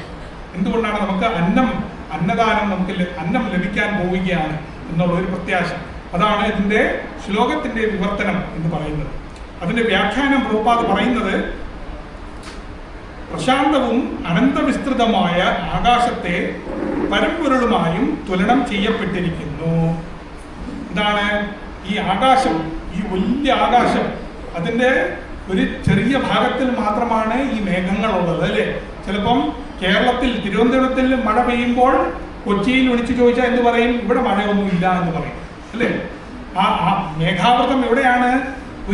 ഒരു സ്ഥലത്തിൽ മാത്രമാണ് ആ മേഘാവൃതം ഉള്ളത്. എല്ലാ സ്ഥലത്തും ഒരുമിച്ച് മഴ പെയ്യുന്നത് ആരെങ്കിലും കേട്ടിട്ടുണ്ടോ? ഭാരതം മുഴുവനും, ഈ ലോകം മുഴുവനും ഒരേ സമയത്ത് മഴ പെയ്യുന്നു എന്ന് കേട്ടിട്ടുണ്ടോ? ഇല്ല. അപ്പോൾ ഈ ആകാശം എന്ന് പറയുന്നത് അനന്തമാണ്, അതുപോലെ പ്രശാന്തവുമാണ്. അതാണ് ഈ രണ്ട് ഗുണങ്ങളാണ് ഭഗവാൻ ശ്രീകൃഷ്ണന്റെ ഗുണങ്ങൾ എന്ന് പറയുന്നത്. പ്രശാന്തവും, പീസ്ഫുൾ, അല്ലേ? അതുപോലെ ഇതാണ് അനന്തവുമാണ്. ശ്രീകൃഷ്ണൻ ഒരു പരിമിതിയിൽ നമ്മൾ പറയാൻ പറ്റില്ല. എങ്ങനെയാണോ നരസിംഹദേവൻ എവിടെയും പ്രഹ്ലാദൻ എന്നെ വിളിക്കാമെന്ന് പറഞ്ഞിട്ട് ഓരോ തൂണിലും കയറിയിരിക്കുന്നത്, ഓരോ അണുക്കളിലും ശ്രീകൃഷ്ണൻ ഓൾറെഡി ഇരിപ്പുണ്ട് അവിടെ. എങ്ങനെയാണോ ഗജേന്ദ്ര മോക്ഷത്തിന്റെ സമയം ഗജേന്ദ്രനെ സേവ് ചെയ്യാൻ വേണ്ടി മഹാവിഷ്ണു അഷ്ടഭുജം കൊണ്ട് ഗരുഡന്റെ മേളിൽ കയറി വന്ന് ഗജേന്ദ്രനെ സഹായിക്കുന്നത്, അതുപോലെ എങ്ങനെയാണോ പരീക്ഷത്തിന് ഉത്തരയുടെ ഗർഭത്തിലിരുന്ന് സഹായിക്കുന്നത് കൃഷ്ണൻ എല്ലാ സ്ഥലത്തിലും ഉണ്ട്. അതാണ് ഇവിടെ പറയുന്നത്. എന്താണ്? അനന്തവിസ്തൃതമായ പ്രശാന്തവുമായ ആകാശം എന്ന് പറയുന്നത് ശ്രീകൃഷ്ണനെ കുറിക്കുന്നു. പിന്നെന്താണ് പറയുന്നത്? പരമ്പൊരുളുമായ തുലനം ചെയ്യപ്പെട്ടിരിക്കുന്നു. ഭൗതിക പ്രകൃതിയുടെ ത്രിഗുണങ്ങളുമായ ബന്ധപ്പെട്ട് ആവിഷ്കൃതങ്ങളായ സത്യങ്ങളത്രേ ജീവജാലങ്ങൾ. അപ്പൊ ഈ കാർമേഘം എന്തിനെയാണ് റെപ്രസെന്റ് ചെയ്യുന്നത്? ഈ കാർമേഘം നമ്മുടെ ഭൗതിക ലോകത്തിനെയാണ്. ഒരു ആകാശത്തിൽ ഒരു മൂലയ്ക്ക് മാത്രമേ ഉണ്ട് എന്താണ്? ഭൗതിക ലോകം. അതായത് ഈ പരമവ്യോമം എന്ന് പറയുന്ന ആധ്യാത്മിക ലോകത്തിന്റെ ഒരു മൂലയ്ക്ക് മാത്രമേ ഉള്ളൂ എന്താണ്? നമ്മുടെ ഭൗതിക ലോകം എന്ന് പറയുന്നത്. അതിനെ തുലനം ചെയ്യുകയാണ് ഈ വ്യാഖ്യാനം. ഈ വിസ്തൃതമായ അനന്തവിസ്തൃതമായ പ്രശാന്തമായ ശ്രീകൃഷ്ണന്റെ ആധ്യാത്മിക ലോകത്തിൽ ഒരു മൂലയ്ക്കാണ് എന്താണുള്ളത്? പ്രപഞ്ചം എന്ന് പറയുന്ന നമ്മുടെ ഭൗതിക ലോകം ഉള്ളത്. അതാണ് ഈ കാർമേഘത്തിനെ കൊണ്ട് പറയുന്നത്. അടുത്ത വരിയിൽ എന്താണ് പറയുന്നത്? അഗാധ നീലമയമാർന്ന മേഘങ്ങൾ അനന്ത വിസ്തൃതമായ ആകാശത്തിന്റെ നിസ്സാരമായ ഭാഗത്ത് മാത്രമേ മറയ്ക്കുന്നുള്ളൂ. അതായത് ഏകപാദ എന്ന് പറയും. അതായത് ആധ്യാത്മിക ലോകം എന്ന് പറയുന്നത് 4 ഗുണം എന്ന് മനസ്സിലാക്കി കഴിഞ്ഞാൽ അതിൽ 4ൽ 3 ഭാഗം ഏതാണ്? ആധ്യാത്മിക ലോകമാണ്. 4ൽ 3 ഭാഗം ആധ്യാത്മിക ലോകവും 4ൽ 1 ഭാഗം മാത്രമേ ഉള്ളൂ എന്താണ്? നമ്മുടെ ഭൗതിക പ്രപഞ്ചവും, അല്ലേ? അപ്പോൾ ഈ ഭൗതിക പ്രപഞ്ചത്തിന് ആധ്യാത്മിക ലോകത്തിനെ ആവരണം ചെയ്യാൻ പറ്റുമോ? പറ്റില്ല. ഞാൻ എൻ്റെ തലയുടെ മുകളിൽ ഒരു കുട വെച്ച് കഴിഞ്ഞാൽ ഞാൻ ഇവിടെ കാണുന്ന എല്ലാവരുടെ തലയിൽ മഴ പെയ്യാതിരിക്കാൻ എനിക്ക് പറ്റുമോ? പറ്റില്ല. കാരണം ഈ കുട എന്ന് പറയുന്നത് പരിമിതമാണ്, എൻ്റെ തലയിൽ മാത്രമുള്ളതാണ്. അപ്പോൾ ഈ ഭൗതിക ലോകം എന്ന് പറയുന്നത് വളരെ ചെറിയ ഒരു ഭാഗം മാത്രമാണ്. ഈ വിസ്തൃതമായ മഹാവിസ്തൃതമായ ആധ്യാത്മിക ലോകത്തിൽ നമ്മൾ ഒരു മൂലയിൽ മാത്രമേ ഉള്ളൂ. ആ മൂലയിൽ പല്ലാണ്ട് കോടി പല അണ്ടങ്ങളുണ്ട്. ആ അണ്ടത്തിൽ ഒരു ചെറിയ വ്യക്തി മാത്രമാണ് നമ്മൾ. ഈ പല ബ്രഹ്മാണ്ടങ്ങളിൽ ഒരു ചെറിയ വ്യക്തി മാത്രമാണ് നമ്മൾ. അപ്പോൾ ഇവിടെ പറയുന്നത് നിസ്സാരമായ ഭാഗത്തെ മാത്രമേ മറയ്ക്കുന്നുള്ളൂ. ആധ്യാത്മിക ലോകം ഈ മേഘാവൃതമായ ഈ ഭൗതിക ലോകം എന്ന് പറയുന്ന മേഘാവൃതം ആധ്യാത്മിക ലോകത്തിനെ മറയ്ക്കുവാൻ സാധിക്കില്ല. ആ ഭൗതിക ലോകം എന്ന് പറയുന്നത് ഒരു മൂലയ്ക്ക് മാത്രമേ ഉള്ളൂ. അത് വെറും നിസ്സാരമാണ് എന്നിവിടെ പ്രഭുപാദർ വ്യാഖ്യാനിക്കുന്നുണ്ട്. മനസ്സിലാവുന്നുണ്ടോ തത്വങ്ങള്? അല്ലേ? കാർമേഘം. ഇനി നമുക്ക് നോക്കാൻ പോകുന്നത് എന്താണ്? ഇനി നോക്കാൻ പോകുന്നത് ഇടിയും മിന്നലും എന്തൊക്കെയാണ്, മഴ എന്ന് പറയുന്നത് എന്തൊക്കെയാണ്, അതൊക്കെയാണ് നമ്മൾ തത്വങ്ങളായിട്ട് ഇനി നോക്കാൻ പോകുന്നത്. ഈ ഭാഗിക ആവരണത്തെ തമോ ഗുണത്തോട് അഥവാ ജീവശക്തിയുടെ യഥാർത്ഥ സ്വരൂപാവസ്ഥയെക്കുറിച്ചുള്ള വിസ്മൃതിയുമായി താരതമ്യം ചെയ്യുന്നു. എന്താണ്? ഈ മേഘത്തിനെ കാർമേഘം അല്ലെ കറുത്ത മേഘം എന്നാണ് പറഞ്ഞിരിക്കുന്നത്. കറുപ്പ് എന്ന് പറയുന്നത് എന്താണ്? കറുപ്പ് എന്ന തമോ ഗുണമാണ് കറുപ്പ്, അല്ലെ? രജസ് എന്ന് പറഞ്ഞാൽ ചുവന്നത്. വെള്ള എന്ന് പറയുന്നത് സത്വഗുണം. 3 ഗുണങ്ങളുണ്ട്, അല്ലേ? 3 ഗുണങ്ങൾ അറിഞ്ഞുകൂടാത്തവരാരെങ്കിലും ഉണ്ടോ? സത്വഗുണം, രജോ ഗുണം, തമോ. 3 ഗുണം. ത്രൈഗുണ്യ വിഷയാവേദ നിഷ്ത്രൈഗുണ്യ ഗവാർജുന. അല്ലയോ അർജുന, നീ ഈ 3 ഗുണങ്ങളിൽ നിന്നും അതീന്ദ്രിയനാവണം. നീ സത്വഗുണത്തിൽ നിന്നും അതീന്ദ്രിയനാവണം, ശുദ്ധസത്വത്തിലേക്ക് പോകണം.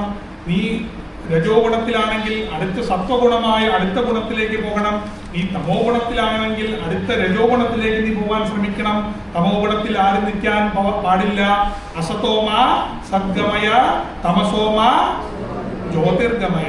നീ ഇരുട്ടിൽ ഇരിക്കുകയാണെങ്കിൽ നീ എതിലോട്ട് പോകണം? പ്രകാശത്തിലോട്ട് പോകണം. അസതോമ സദ്ഗമയ. നീ അസത്ത് താൽക്കാലികത്തിൽ നീ ഇരിക്കുകയാണെങ്കിൽ നീ നിരന്തരമായ സത്യത്തിലേക്ക് നീ പോകണം. അസതോമ സദ്ഗമയ. ഗമയ എന്ന് പറഞ്ഞാൽ പോവുക. അസതോമ അസത്തിൽ. അസത്ത് എന്ന് പറഞ്ഞാൽ നമ്മൾ തെറി വിളിക്കുന്ന അസത്തല്ല. അസത്ത് എന്ന് പറഞ്ഞാൽ താൽക്കാലികം എന്നാണ് അർത്ഥം. താൽക്കാലികമായി ഭൗതിക ശരീരവും താൽക്കാലികമായി ഭൗതിക ലോകത്തിലും നീ ഇരിക്കരുത്. ഇന്ന് എവിടെ പോകണം? സദ്ഗമയ. നീ ആധ്യാത്മിക ലോകത്തിലേക്ക് പോകണം. നീ ഭഗവത് ധാമത്തിലേക്ക് പോകണം. തമസോമ ജ്യോതിർഗമയ. നീ തമസിലിരിക്കുകയാണെങ്കിൽ പടിപടിയായിട്ട് പോകണം. അല്ലെങ്കിൽ ശ്രീ ചൈതന്യ മഹാപ്രഭുവിന്റെ കാരുണ്യത്താൽ നീ ഇത് എന്താണ് ഫാസ്റ്റ് ഫോർവേഡ് ചെയ്ത് ശുദ്ധസത്വത്തിലേക്ക് പോകാൻ നിനക്കൊരു അവസരം ഒതുക്കിയിട്ടുണ്ട്. തമസോമ ജ്യോതിർഗമയ മൃത്യോർമ അമൃതം ഗമയ. നീ മൃത്യുവിലാണ്, മൃത്യു സംസാരത്തിലാണ് ജീവിക്കുന്നത്. ഇവിടെ ജനന മരണ ചക്രമുണ്ട്.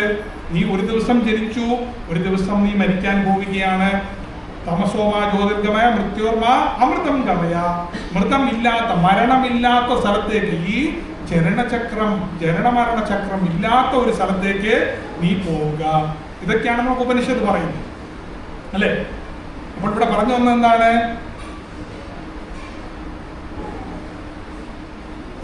അതായത് ഈ ഭാഗികാവരണത്തെ തമോ ഗുണത്തോടെയാണ് താരതമ്യം ചെയ്തിരിക്കുന്നത്. ഈ കാർമേഘം എന്ന് പറയുന്നത് തമോ ഗുണമാണ്. കാർമേഘം, ഈ തമോ ഗുണം നിറഞ്ഞ ഈ ബ്രഹ്മാണ്ടത്തിലാണ് നമ്മളെല്ലാവരും ഒരു കൈദീനെ പോലെ, അല്ലെങ്കിൽ ജയിൽവാസീനെ പോലെ നമ്മൾ ഇരിക്കുകയാണ്, അല്ലേ? അപ്പോൾ നമ്മളെല്ലാവരും തമോ ഗുണം നിറഞ്ഞത് കൊണ്ടാണ് ഈ ഭൗതിക ലോകത്തിൽ നമ്മൾ പ്രവേശിച്ചിരിക്കുന്നത്. തമോ ഗുണം എന്ന് പറഞ്ഞാൽ എന്താണ്? അഹങ്കാരം. നമ്മുടെ മനസ്സ് പറയുന്നത് കേൾക്കുക, നമ്മുടെ ആത്മാവ് പറയുന്നത് കേൾക്കാതെ, നമ്മൾ ശാസ്ത്രപരമായ ബുദ്ധി പറയുന്നത് കേൾക്കാതെ, നമ്മൾ മനസ്സ് പറയുന്നത് മാത്രം കേട്ട് കഴിഞ്ഞാൽ നമ്മൾ എപ്പോഴും തമോ ഗുണത്തിലായിരിക്കും, അല്ലേ? മനസ്സ് പറയും രാവിലെ എണീക്കണ്ട, ജപിക്കണ്ട എന്ന് പറഞ്ഞു കഴിഞ്ഞാൽ, ഇന്ന് മഴയാണ്, ചെറിയ ചാരലുണ്ട് എന്ന് പറഞ്ഞു കഴിഞ്ഞാൽ അപ്പോൾ എന്ത് ചെയ്യും? നമ്മൾ ഉടനെ എണീറ്റ് അലാറം ഓഫ് ചെയ്തിട്ട് കിടന്നു ഉറങ്ങും. അതാണ് തമോ ഗുണം എന്ന് പറയും. നിദ്ര, അല്ലേ? നിദ്ര, അല്ലെങ്കിൽ ആവശ്യമില്ലാത്ത കാര്യങ്ങൾ ചെയ്യുക, അനാവശ്യമായ കാര്യങ്ങൾ ചെയ്യുക, ഇതാണ് തമോ ഗുണം എന്ന് പറയുന്നത്.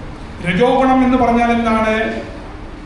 ഞാൻ എൻ്റെ കടയിനെ വിസ്തരിക്കണം, അല്ലെങ്കിൽ എൻ്റെ സ്ഥാപനത്തിനെ അതിനെ വിസ്താരം ചെയ്യണം. ഇന്ന് എനിക്ക് 2 സ്ഥാപനങ്ങളുണ്ട്, ഇന്ന് എനിക്ക് 2 ഹോട്ടലുണ്ട് തമ്പാനൂരിൽ. നാളെ കൊച്ചിയിൽ എനിക്കൊരു 2 ഹോട്ടൽ വേണം, നാളെ ഡൽഹിയിൽ എനിക്ക് 2 ഹോട്ടൽ വേണം. ഇതാണ് രജോ ഗുണം എന്ന് പറയുന്നത്. ഞാൻ പ്രവർത്തിക്കാൻ റെഡിയാണ്, പക്ഷേ എന്തിനാണ്? ധനത്തിനും പദവിക്കും വേണ്ടി ഞാൻ അലഞ്ഞു ഓടുന്നു. അതാണ് രജോ ഗുണം എന്ന് പറയുന്നത്. ഞാനാണ് ഇവിടെ ശ്രേഷ്ഠൻ എന്നുള്ള ഒരു പദവി എനിക്ക് ആവശ്യമുണ്ട്. എൻ്റെ താഴെ പരിചാരകന്മാർ എനിക്ക് ആവശ്യമുണ്ട്. എൻ്റെ കീഴിൽ ജോലി ചെയ്യുന്നത് 10,000 കണക്ക് ആൾക്കാരുണ്ട് എന്ന് എനിക്ക് വലിയൊരു ധനാധിപതി ആകണം എന്നുള്ളൊരു മോഹമാണ് എന്താണ്? രജോ ഗുണം. നമ്മളുടെ ഈ അംബാനിയും ബിർളയും ടാറ്റയും എന്തൊക്കെയാണ്? അവർ രജോ ഗുണം നിറഞ്ഞ ആൾക്കാരാണ്, അതിൻ്റെ പരിപൂർണതയിൽ ഇരിക്കുന്ന ആൾക്കാരാണ്, അല്ലേ? സത്വഗുണം എന്ന് പറഞ്ഞാൽ എന്താണ്? തമസുമല്ല, രജസ്സുമല്ല, അതിനെയും കാട്ടി ഉയർന്നതാണ്. നമുക്ക് ഹരിനാമ ജപം ചെയ്യുക, നാമസങ്കീർത്തനം ചെയ്യുക, ഭഗവത്ഗീത, ഭാഗവതം, ഭാഗവത ദീപിക എന്ന് പറയുന്ന പുസ്തകങ്ങൾ വായിക്കുക, അല്ലേ? രാവിലെ എണീറ്റാൽ ശ്രീകൃഷ്ണനെ നിവേദ്യം ചെയ്യുക, നിവേദ്യം ചെയ്തിട്ട് മാത്രമേ നമ്മൾ ഭക്ഷണം കഴിക്കുക. ഇതൊക്കെ സത്വഗുണങ്ങളിൽ. ശാസ്ത്രം നമ്മൾ പഠിക്കുക, ശാസ്ത്രങ്ങളിൽ പറഞ്ഞ കാര്യങ്ങൾ നമ്മൾ അതുപോലെ പാലിക്കുക, ഒരു ഗുരുവിനെ സ്വീകരിക്കുക, ഹരിനാമ ജപം ചെയ്യുക. ഈ കലിയുഗധർമ്മമായ ഹരിനാമ സങ്കീർത്തനത്തിനെ നമ്മൾ ചെയ്യുക എന്ന് പറയുന്നതാണ് ഒരു സാത്വികന്റെ ഒരു ഗുണം എന്ന് പറയുന്നത്. വിശുദ്ധ സത്വം എന്നാൽ, അല്ലെങ്കിൽ ശുദ്ധസത്വം എന്നാൽ എന്താണ്? ഇത് നമ്മൾ ചെയ്ത് മെച്യൂർ ആകുമ്പോൾ അതാണ് നമ്മൾ വിശുദ്ധ സത്വത്തിലേക്ക് നമ്മൾ പ്രവേശിക്കുന്നത്. അപ്പൊ തിരിച്ചു വരിക, നമ്മളിവിടെ പറയുന്നത് എന്താണ്? ഈ തമോ ഗുണം എന്ന് പറയുന്നത് ഈ മേഘമാണ് തമോ ഗുണത്തിന്റെ റെപ്രസെന്റേഷൻ എന്ന് പറയുന്നത്. യഥാർത്ഥ അവസ്ഥയെ കുറിച്ചുള്ള വിസ്മൃതി ആണ്. എന്താണ് തമോ ഗുണം? നമ്മളുടെ യഥാർത്ഥ സ്വരൂപം എന്നാണ്. നമ്മളുടെ ഹൃദയത്തിൽ ആ ഈശ്വര സർവഭൂതാനാം ഹൃദ്ദേശേ അർജുന തിഷ്ഠതി, അല്ലേ? ഭഗവത്ഗീത പറയുന്നത് എന്താണ്? നമ്മുടെ ഹൃദയത്തിൽ നമ്മുടെ ആത്മാവും പരമാത്മാവും ഒരുമിച്ച് ഇരിക്കുകയാണ്. ഹൃദയമാകുന്ന ആ ശരീരമാകുന്ന ആ വൃക്ഷത്തിൽ, ആ ഹൃദയമാകുന്ന ശാഖയിൽ 2 കിളികൾ ദ്വയസുപർണ എന്ന് ഉപനിഷത്ത് പറയുന്നുണ്ട്. ആ 2 കിളികൾ, ഒരു കിളി ആരാണ്? ആത്മാവും, മറ്റേ കിളി പരമാത്മാവുമാണ്. അതാണ് നമ്മുടെ ഹൃദയത്തിലുള്ളത്. ആ ആത്മാവിനെ തിരിച്ചറിയുക, അതാണ് സത്വഗുണം എന്ന് പറയുന്നത്. അത് അറിഞ്ഞില്ലെങ്കിൽ നമ്മൾ തമോ ഗുണത്തിലാണ്. ഭാഗവതം എന്ത് പറയുന്നു? തഥാ രജസ്തമോ ഭാവ കാമലോഭാദയശ്ചയേ ചേതയേതേർ അനാവിദ്ധം സ്ഥിതം സത്വേ പ്രസീദതി. എങ്ങനെ സത്വഗുണത്തിൽ കയറാം? എന്താണ്? തഥാ രജസ്തമോ ഭാവ. എന്താണ്? രജസിലുള്ള ഭാവങ്ങൾ അല്ലെങ്കിൽ രജസിലുള്ള സ്വഭാവങ്ങൾ മാറ്റിവെക്കുക, തമസിലുള്ള സ്വഭാവങ്ങൾ മാറ്റിവെക്കുക. തഥാ രജസ്തമോ ഭാവ. അതെന്തൊക്കെയാണ് ആ സ്വഭാവങ്ങൾ? കാമലോപാദി, കാമം, ക്രോധം, ലോഭം, മോഹം, മതം, ആശ്ചര്യം എന്ന് പറയുന്ന ഈ 6 ഋതുക്കളെ നമ്മൾ മാറ്റിവെക്കുക. കാമലോപാദയശ്ചയേ ചേതയേതേ അനാവിദ്ധം സ്ഥിതം സത്വേ പ്രസീദതി. ഇതെല്ലാം മാറ്റിക്കഴിഞ്ഞിട്ട് ചേതോദർപ്പണ മാർജനം, നമ്മുടെ ഹൃദയം, ആ മലം നിറഞ്ഞ നമ്മുടെ ഹൃദയം മാറ്റിയതിന്, അതിനുള്ള മലങ്ങളെല്ലാം മാറ്റിയതിന് ശേഷം ഈ പറയുന്ന കാമലോപാദയശ്ചയേ എന്ന് പറയുന്ന തമോ ഗുണത്തിലും രജോ ഗുണത്തിലും ഉള്ള ഈ കാര്യങ്ങളെല്ലാം മാറ്റിവെച്ച് നമ്മൾ വൃത്തിയാക്കിയതിന് ശേഷം നമ്മൾ ഇതിൽ പ്രവേശിക്കുന്നു. ചേതയതേ അനാവിദ്ധം സ്ഥിതം സത്വേ പ്രസീദതി. സത്വത്തിൽ നമ്മൾ എൻ്റർ ചെയ്യുന്നത് എങ്ങനെയാണ്? ഏവം പ്രസന്ന മനസ്സോ ഭഗവത് ഭക്തി യോഗതഃ ഭഗവത് തത്വവിജ്ഞാനം മുക്തസംഗസ്യ ജായത്തെ. അല്ലേ? ഏവം സത്വഗുണത്തിൽ കയറിയാൽ ആദ്യം കിട്ടുന്നത് എന്താണ്? ഒരു ശാന്തി കിട്ടുന്നു, ഒരു സന്തോഷം കിട്ടും. ഏവം പ്രസന്ന മനസ്സോ. ഹരേ കൃഷ്ണ മഹാമന്ത്രം 1 വർഷം ജപിച്ചവർക്ക് അവർക്കറിയാം അല്ലേ? 16 മാല എന്നും ജപിച്ചവർക്ക് എന്തറിയാം? ഒരു ചെറിയ അടുത്ത ദിവസം നമുക്ക് ജപിക്കാനുള്ള ഒരു ത്വര കിട്ടുന്നത് എവിടെ നിന്നാണ്? ആ ഹരേ കൃഷ്ണ മഹാമന്ത്രത്തിൽ. നമ്മൾ തലേന്ന് ജപിച്ച മന്ത്രം ഹരേ കൃഷ്ണ മഹാമന്ത്രത്തിൽ നിന്നാണ് നമുക്ക് എന്ത് കിട്ടുന്നത്? അടുത്ത ദിവസം ജപിക്കാനുള്ള ത്വര കിട്ടുന്നത് അല്ലേ? അതെന്താണ്? അതൊരു സന്തോഷമാണ്. ആരെങ്കിലും നമുക്ക് പൈസ തരുന്നുണ്ടോ 16 മാല ജപിക്കാൻ? നമ്മുടെ ഗുരുമഹാരാജാവ് എന്നാ വച്ചോളൂ, ഞാൻ 10,000 രൂപ തരാം, നീ 16 മാല ജപിച്ചാൽ നിനക്ക് ശമ്പളം 10,000 രൂപ, നീ ജോലി ചെയ്യണ്ട എന്ന് ആരെങ്കിലും പറയുന്നുണ്ടോ? ഇല്ല, പറയുന്നില്ല. ആരെങ്കിലും പറയുന്നുണ്ടോ നിന്റെ വീട്ടിൽ ഇന്ന് മുതൽ ഞാൻ റേഷൻ കൊണ്ടിടാം, നീ 16 മാല ജപിച്ച? ആര്? ഗിരിരാജ് പ്രഭു പറഞ്ഞിട്ടുണ്ടോ? ഇവിടെ പറഞ്ഞിട്ടില്ല. ആരുടെയെങ്കിലും ഗുരുമഹാരാജ് പറഞ്ഞിട്ടുണ്ടോ? ഇല്ല. പിന്നെ ആ സന്തോഷം എവിടെ നിന്നാണ് കിട്ടുന്നത്? സത്വഗുണത്തിൽ നിന്നാണ് കിട്ടുന്നത്. തലേ ദിവസം നമ്മൾ ജപിച്ച ആ മാലയിൽ ഏതോ ഒരു വാക്ക്, ഏതോ ഒരു നാമജപം അത് ശുദ്ധനാമമായി മാറിത്തീർന്നു. അതാണ് നമുക്ക് അടുത്ത ദിവസം നാമം ജപിക്കുവാൻ വേണ്ടി പ്രചോദിപ്പിക്കുന്നത്. അത് മാത്രമല്ല, നമ്മൾ തലേ ദിവസം ഏത് ഭക്തനെയും ഏതൊരു വൈഷ്ണവിയെയും നമ്മൾ എന്താണ് നിന്ദിച്ചിട്ടില്ല എന്നുണ്ടെങ്കിൽ നമുക്ക് അടുത്ത ദിവസം മാല ജപിക്കാനുള്ള ആഗ്രഹം, ഒരു സന്തോഷം ഉണ്ടാകും. അപ്പോൾ ഏവം പ്രസന്ന മനസ്സോ ഭഗവത് ഭക്തി യോഗതഃ. ഭഗവത് ഭക്തി എന്ന് പറഞ്ഞാൽ കൃഷ്ണനിൽ ഭക്തി. ഭഗവത് ഭക്തി യോഗതഃ എന്താണ്? ഏവം പ്രസന്ന മനസ്സോ ഭഗവത് ഭക്തി യോഗതഃ മുക്തസംഗസ്യ ജായത്തെ. നമ്മൾ ഈ സംഘം, ഈ ഭൗതിക ലോകം എന്ന് പറയുന്ന ഈ സംഘം, ഭൗതിക സംഘം, ആസക്തി എന്ന് പറയുന്നതിൽ നിന്നൊക്കെ നമുക്ക് എന്ത് കിട്ടുന്നു? നമുക്ക് ഫ്രീഡം, സ്വാതന്ത്ര്യം കിട്ടുന്നു. അങ്ങനെയാണ് ഒരുവൻ പടിപ്പടിയായിട്ട് തമോ ഗുണത്തിൽ നിന്നും രജോ ഗുണത്തിൽ നിന്നും കയറി സത്വഗുണത്തിൽ വന്ന് അവിടെ നിന്ന് ശുദ്ധസത്വത്തിലേക്ക് കയറി ശുദ്ധമായ ഹരിനാമം, നമ്മൾ 16 മാല ശുദ്ധമായ ഹരിനാമം നമുക്ക് ജപിക്കുവാനുള്ള ഒരു കാരുണ്യം ലഭിക്കുന്നത്. ആ കാരുണ്യം എന്തുകൊണ്ട് ലഭിക്കുന്നു? ചൈതന്യ മഹാപ്രഭു ഈ കലിയുഗത്തിൽ വന്നതുകൊണ്ട് ഇപ്പൊ 500 വർഷമായിട്ടേ ഉള്ളൂ. ചൈതന്യ മഹാപ്രഭു ബ്രഹ്മാവിന്റെ ഒരു വേളയിൽ മാത്രമാണ് വരുന്നത്. ബ്രഹ്മാവിന്റെ ദിവസം എന്ന് പറഞ്ഞു കഴിഞ്ഞാൽ പല കോടി വർഷങ്ങളാണ്. അതിൽ എപ്പോഴാണോ ശ്രീകൃഷ്ണൻ, വൃന്ദാവനത്തിലുള്ള ശ്രീകൃഷ്ണൻ വരുന്നത്, ആ വൃന്ദാവനത്തിൽ വരുന്ന ശ്രീകൃഷ്ണന്റെ കൂടെ അത് കഴിഞ്ഞ് 4500 വർഷം കഴിഞ്ഞിട്ടാണ് ആര് വരുന്നത്? ചൈതന്യ മഹാപ്രഭു വരുന്നത്. ബാക്കി എല്ലാ യുഗത്തിലും ആരാണ് വരുന്നത്? വാസുദേവനായ കൃഷ്ണനാണ് വരുന്നത്. ആ വാസുദേവനായ കൃഷ്ണൻ മധുരയിൽ ജനിച്ച് അവിടെ വളർന്ന് അവിടെ നിന്നും ദ്വാരകയിലേക്ക് പോയി അവിടെ നിന്നും ഹസ്തനാപുരത്തേക്ക് പോകുന്നു. അദ്ദേഹം വൃന്ദാവനത്തിലോട്ട് ഒരിക്കലും വരുന്നില്ല. ഈ പല്ലാണ്ട് കോടി വർഷത്തിൽ ഒരു ദിവസം ഒരു വേളയിൽ മാത്രമാണ് ആ വൃന്ദാവന കൃഷ്ണൻ, വ്രജേന്ദ്രനന്ദനൻ എന്ന് പറയുന്ന കൃഷ്ണൻ ഒരു ചെറിയ നൊടിയിൽ മാത്രമാണ് വരുന്നത് അല്ലേ? അതുകൊണ്ട് ചൈതന്യ മഹാപ്രഭു നമുക്ക് പഠിപ്പിക്കുന്നത് എന്താണ്? ആരാധ്യോ ഭഗവാൻ വ്രജേശതനയ, ദ്വാരകാതനയ എന്ന് പറയുന്നില്ല, മധുരാതനയ എന്ന് പറയുന്നില്ല, ജഗന്നാഥപുരി തനയ എന്ന് പറയുന്നില്ല, ഹസ്തിനാപുര തനയ എന്ന് പറയുന്നില്ല. ഇവിടെ പറയുന്നത്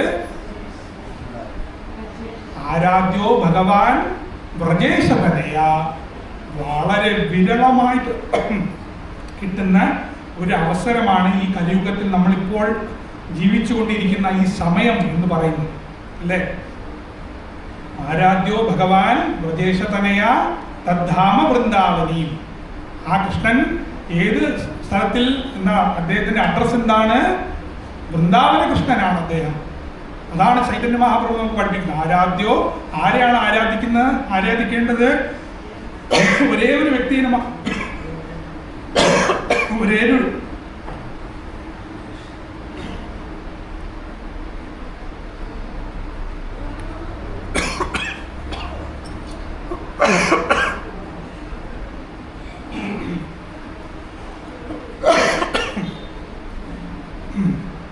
ഒരു വ്യക്തിയെ മാത്രമാണ് നമ്മൾ ആരാധിക്കേണ്ടത്. അതാരാണ്?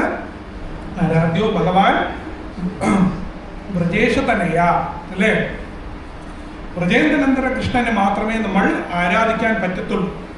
അത് മാത്രം ചെയ്യാനാണ് ആര് പഠിപ്പിച്ചിട്ടുള്ളത്? ചൈതന്യ മഹാപ്രഭു നമുക്ക് പഠിപ്പിച്ചിട്ടുള്ളത്. തദ്ധാമ വൃന്ദാവനി, ആ വൃന്ദാവനത്തിലെ കൃഷ്ണനെയാണ് നമ്മൾ പൂജിക്കേണ്ടതും ആരാധിക്കേണ്ടതും. രമ്യാകാചിത് ഉപാസന വ്രജവധു വർഗേണവാ കൽപ്പിത. രമ്യാകാചിത് ഉപാസന, ഈ വൃന്ദാവനത്തിലുള്ള ഗോപസ്ത്രീകൾ അവർ എങ്ങനെയാണോ ശ്രീകൃഷ്ണനെ ഭജിച്ചത്, അവിടെയുള്ള ഗോപന്മാർ അവരെങ്ങനെയാണോ ശ്രീകൃഷ്ണനെ ഭജിച്ചത്, അവരുടെ പിന്തുണയിൽ നമ്മൾ മാധുര്യരസത്തിൽ ശ്രീകൃഷ്ണനെ ആരാധിക്കണം. ആരാധ്യോ ഭഗവാൻ വ്രജേശതനയ തദ്ധാമ വൃന്ദാവനിം രമ്യാകാചിത് ഉപാസന. അതായത് മാധുര്യരസം, ഈ 5 രസങ്ങളിൽ ഉയർന്ന രസമായി. ഇപ്പൊ സമയമില്ലാത്തതുകൊണ്ട് ഞാൻ എല്ലാം ഫാസ്റ്റ് ഫോർവേഡ് ചെയ്യുകയാണ്. നമ്മൾ 4 വരികളെ പോയിട്ടുള്ളൂ. രമ്യാകാചിത് ഉപാസന വ്രജവധു. വ്രജവധുക്കൾ എന്ന് പറയുന്നത് ഗോപസ്ത്രീകൾ അല്ലെങ്കിൽ ഗോപന്മാർ. അവർ ആരാധിച്ച കൃഷ്ണനെ അവരെങ്ങനെയാണോ ആരാധിച്ചത് അതുപോലെ അവരുടെ ഭൃത്യനായി അല്ലെങ്കിൽ ഭൃത്യയായി അവരുടെ സർവൻ്റായിട്ടാണ് നമ്മൾ ആരാധിക്കേണ്ടത്. രമ്യാകാചിത് ഉപാസന വ്രജവധു വർഗേണ, വ്രജവധു വർഗം അതായത് ഗോപസ്ത്രീ വർഗം എങ്ങനെയാണോ ആരാധിച്ചത് ആ പിന്തുണയിൽ നമ്മൾ അവരുടെ തിരുവടികളിൽ നമ്മൾ തുടർന്ന് ആരാധിക്കണം. വർഗേണവാ കൽപ്പിത ശ്രീമദ് ഭാഗവതം അമലം പുരാണം. ഏത് ശാസ്ത്രമാണ് നമുക്ക് പരമോന്നതമായ ശാസ്ത്രം? ശ്രീമദ് ഭാഗവതം. അമലം പുരാണം. അമലം എന്ന് പറഞ്ഞാൽ മലമില്ലാത്തത്, അല്ലേ? മലമില്ലാത്ത ഒരു ഗ്രന്ഥമാണ് അമലം, അല്ലേ? അമലം പുരാണം.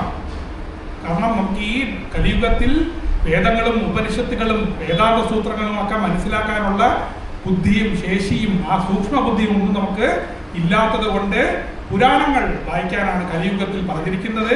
അതിൽ സാത്വിക പുരാണം വായിക്കണം.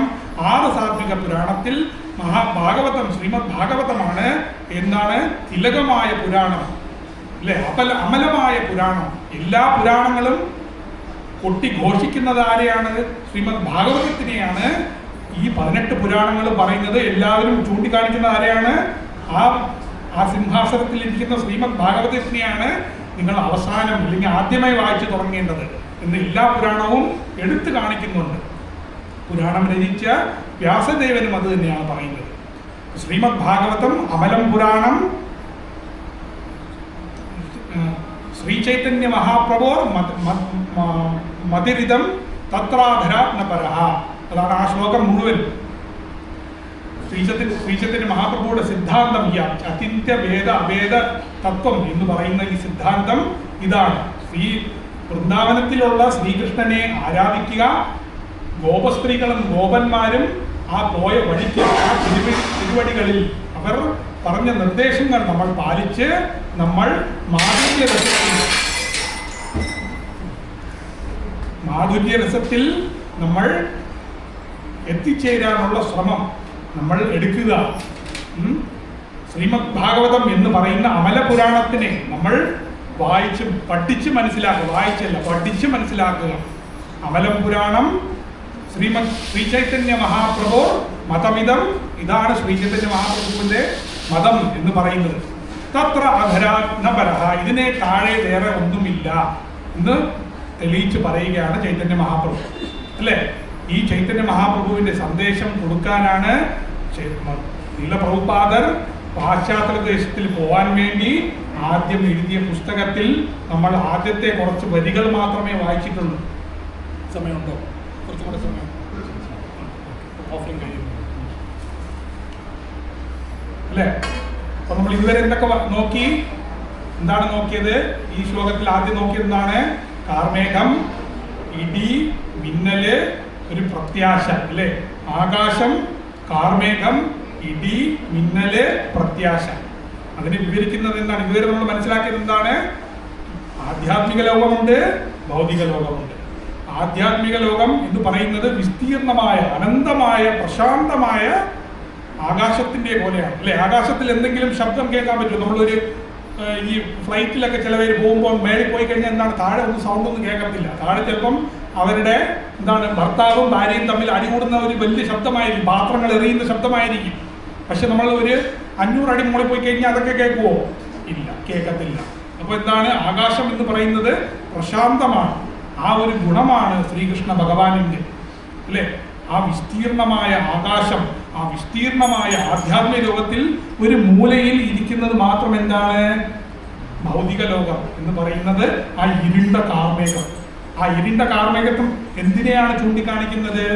തമോ ഗുണത്തിനെയാണ് ചൂണ്ടിക്കാണിക്കുന്നത്. അതുകൊണ്ട് കാർമേഘം എന്ന് പറയുന്നു. ഇത് ശരത് ഋതു തുടങ്ങുന്ന തൊട്ട് മുമ്പത്തുള്ള വിസ്തീർണമാണ്. അതുകൊണ്ട് അവിടെ വർഷ ഋതു കഴിഞ്ഞിട്ടില്ല, അതായത് മഴക്കാലം കഴിഞ്ഞിട്ടില്ല, ശരത് ഋതു തുടങ്ങാൻ പോവുകയാണ്. അപ്പോൾ ഇതിൻ്റെ അകത്ത് നമ്മൾ കാർമേഘം നിറഞ്ഞ ആ തമോ ഗുണത്തിലാണ് നമ്മൾ എല്ലാവരും ഇരിക്കുന്നത്. തമോ ഗുണം എന്ന് പറഞ്ഞാൽ അജ്ഞാനം.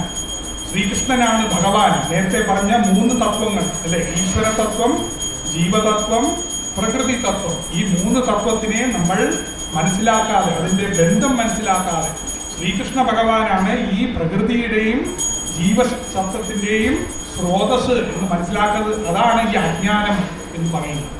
ഈ അജ്ഞാനം ഉള്ളത് കൊണ്ടാണ് എന്ത് പറ്റുന്നത്? നമുക്ക് തമോ ഗുണത്തിൽ നമ്മൾ ഇരിക്കുന്നത്. ആ തമോ ഗുണമാണ് നമ്മളുടെ മേലിൽ ഇരിക്കുന്ന ആ ഇരുണ്ട കാർമേഘം. അപ്പം ഞാൻ ഇനി ഓരോന്നും വായിച്ചു പോകുന്നില്ല. ഇതിനുള്ള സാരം ഞാൻ പറഞ്ഞോളൂ. 10 മിനിറ്റേ ഉള്ളൂ. അപ്പം ഇതിനുള്ള സാരം പറഞ്ഞ് നമുക്ക് തീർക്കാം. അടുത്തത് പറയുന്നത് ഇടിയും മിന്നലും അല്ലെ? ഇടിയും മിന്നലും. അപ്പോൾ ഇവിടെ മിന്നൽ എന്ന് പറയുന്നതിന് എന്താണ്? അത് ജ്ഞാനത്തിനെയാണ് ഉപമ പറഞ്ഞിരിക്കുന്നത്. മിന്നൽ എന്ന് പറയുന്ന ഉപമ ജ്ഞാനത്തിനെയാണ്, അതായത് തത്വജ്ഞാനം. ബ്രഹ്മേതി പരമാത്മേതി ജ്ഞാനം വിശുദ്ധം പരമാത്മമേകം അനന്തരം തു ബഹിർ ബ്രഹ്മസത്യം പ്രത്യക് പ്രശാന്തം ഭഗവത് ശബ്ദരമ്യം യത് വാസുദേവ കവയോ വദന്തി. ജ്ഞാനം എന്ന് പറഞ്ഞാൽ എന്താണ്? വാസുദേവൻ എന്ന് പറഞ്ഞ് മനസ്സിലാക്കുന്നതാണ് ഭാഗവതത്തിൽ പറയുന്നത്. എന്താണ് ജ്ഞാനം? ജ്ഞാനം വിശുദ്ധം. വിശുദ്ധമായ ജ്ഞാനം എന്താണ്? പരമാത്മം ഏകം, പരമാത്മാവ് ഒന്നേ ഉള്ളൂ, അത് ശ്രീകൃഷ്ണനാണ്. അനന്തരം തു ബഹിർ ബ്രഹ്മസത്യം. ഉള്ളിലും പുറത്തും ഇരിക്കുന്നത് എന്താണ്? ബ്രഹ്മസത്യമാണ്. ഈ ബ്രഹ്മം എന്ന് പറഞ്ഞാൽ എന്താണ്? ശ്രീകൃഷ്ണന്റെ തിരുമേനിയിൽ നിന്നും വരുന്ന പ്രകാശത്തിനെയാണ് ഈ ബ്രഹ്മം എന്ന് പറയുന്നത്. അനന്തരം തു ബഹിർ ബ്രഹ്മസത്യം പ്രത്യക് പ്രശാന്തം. നമ്മളിവിടെ വായിച്ചതെന്താണ്? ആകാശം പ്രശാന്ത നിലയിൽ ആകുന്നു. നമ്മൾ 500 അടി മേളിൽ പോയി കഴിഞ്ഞാൽ ഭാര്യ ഭർത്താവ് തമ്മിൽ വഴക്ക് കൂടുന്നത് നമുക്ക് കേൾക്കാൻ പറ്റുന്നില്ല. അവിടെ പ്രശാന്തമാണ് അല്ലേ? അപ്പോൾ പ്രത്യക് പ്രശാന്തം ഭഗവത് ശബ്ദചമ്യം. പ്രശാന്തം എന്താണ്? ഈ പ്രശാന്തമായിട്ടുള്ള ശാന്തിയായിട്ടുള്ള കാര്യം ഭഗവാന്റെ വാക്കുകളും ഭഗവാന്റെ തിരുനാമവും ഭഗവാനെ കുറിച്ചുള്ള, ശ്രീകൃഷ്ണനെ കുറിച്ചുള്ള കഥയും, ഇതൊക്കെയാണ് നമുക്ക് സമാധാനവും ശാന്തിയും നൽകാൻ വേണ്ടിയുള്ള കാരണങ്ങൾ എന്ന് പറയുന്നത്. ഭഗവത് ശബ്ദചമ്യം യത് വാസുദേവ കവയോ വദന്തി. അവിടെ ഭഗവാൻ എന്ന് പറഞ്ഞ് വെറുതെ വിടുന്നില്ല. ആരാണ് ഭഗവാൻ? യത് വാസുദേവ. ആ ഭഗവാൻ ആരാണ്? വാസുദേവൻ എന്ന് ആരാണ് പറയുന്നത്? കവയോ വദന്തി.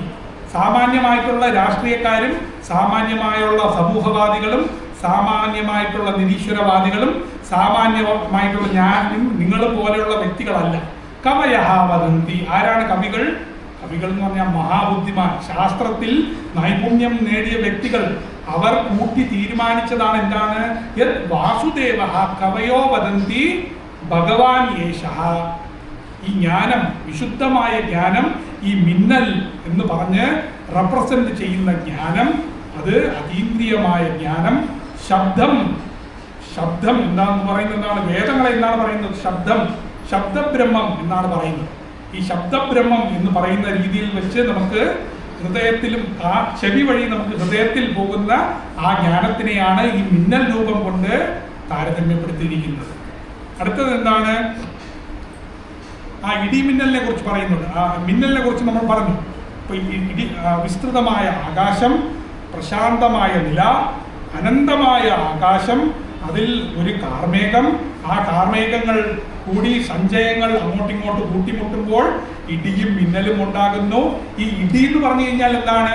നമ്മൾ തമ്മിലുള്ള അഭിപ്രായ വ്യത്യാസം, അല്ലെ? നമ്മളുടെ വീട്ടിലുണ്ട് അഭിപ്രായ വ്യത്യാസം, നമ്മളുടെ നിയമസഭാ മന്ദിരത്തിലുണ്ട് അഭിപ്രായ വ്യത്യാസം, നമ്മളുടെ TV മാധ്യമ ചാനലുകളിലുണ്ട് അഭിപ്രായ വ്യത്യാസം. ഇങ്ങനെ വരികളായി 6 വരികളായി 6 പേര് സംസാരിച്ച് അവർ കിടന്ന് അവരുടെ തൊണ്ടയിൽ കിടന്ന് വിളിക്കും. ഒരാളുടെ ഇത് മറ്റൊരാൾ കേൾക്കില്ല, മറ്റൊരാളുടെ ഇത് മൂന്നാമത്തെ ആൾ കേൾക്കില്ല. അഭിപ്രായ വ്യത്യാസം നിറഞ്ഞ ഒരു സ്ഥലമാണ് എന്താണ്? ഈ ഭൗതിക ലോകം. ഈ ഇടി കൊണ്ട് പറയുന്നത് എന്താണ്?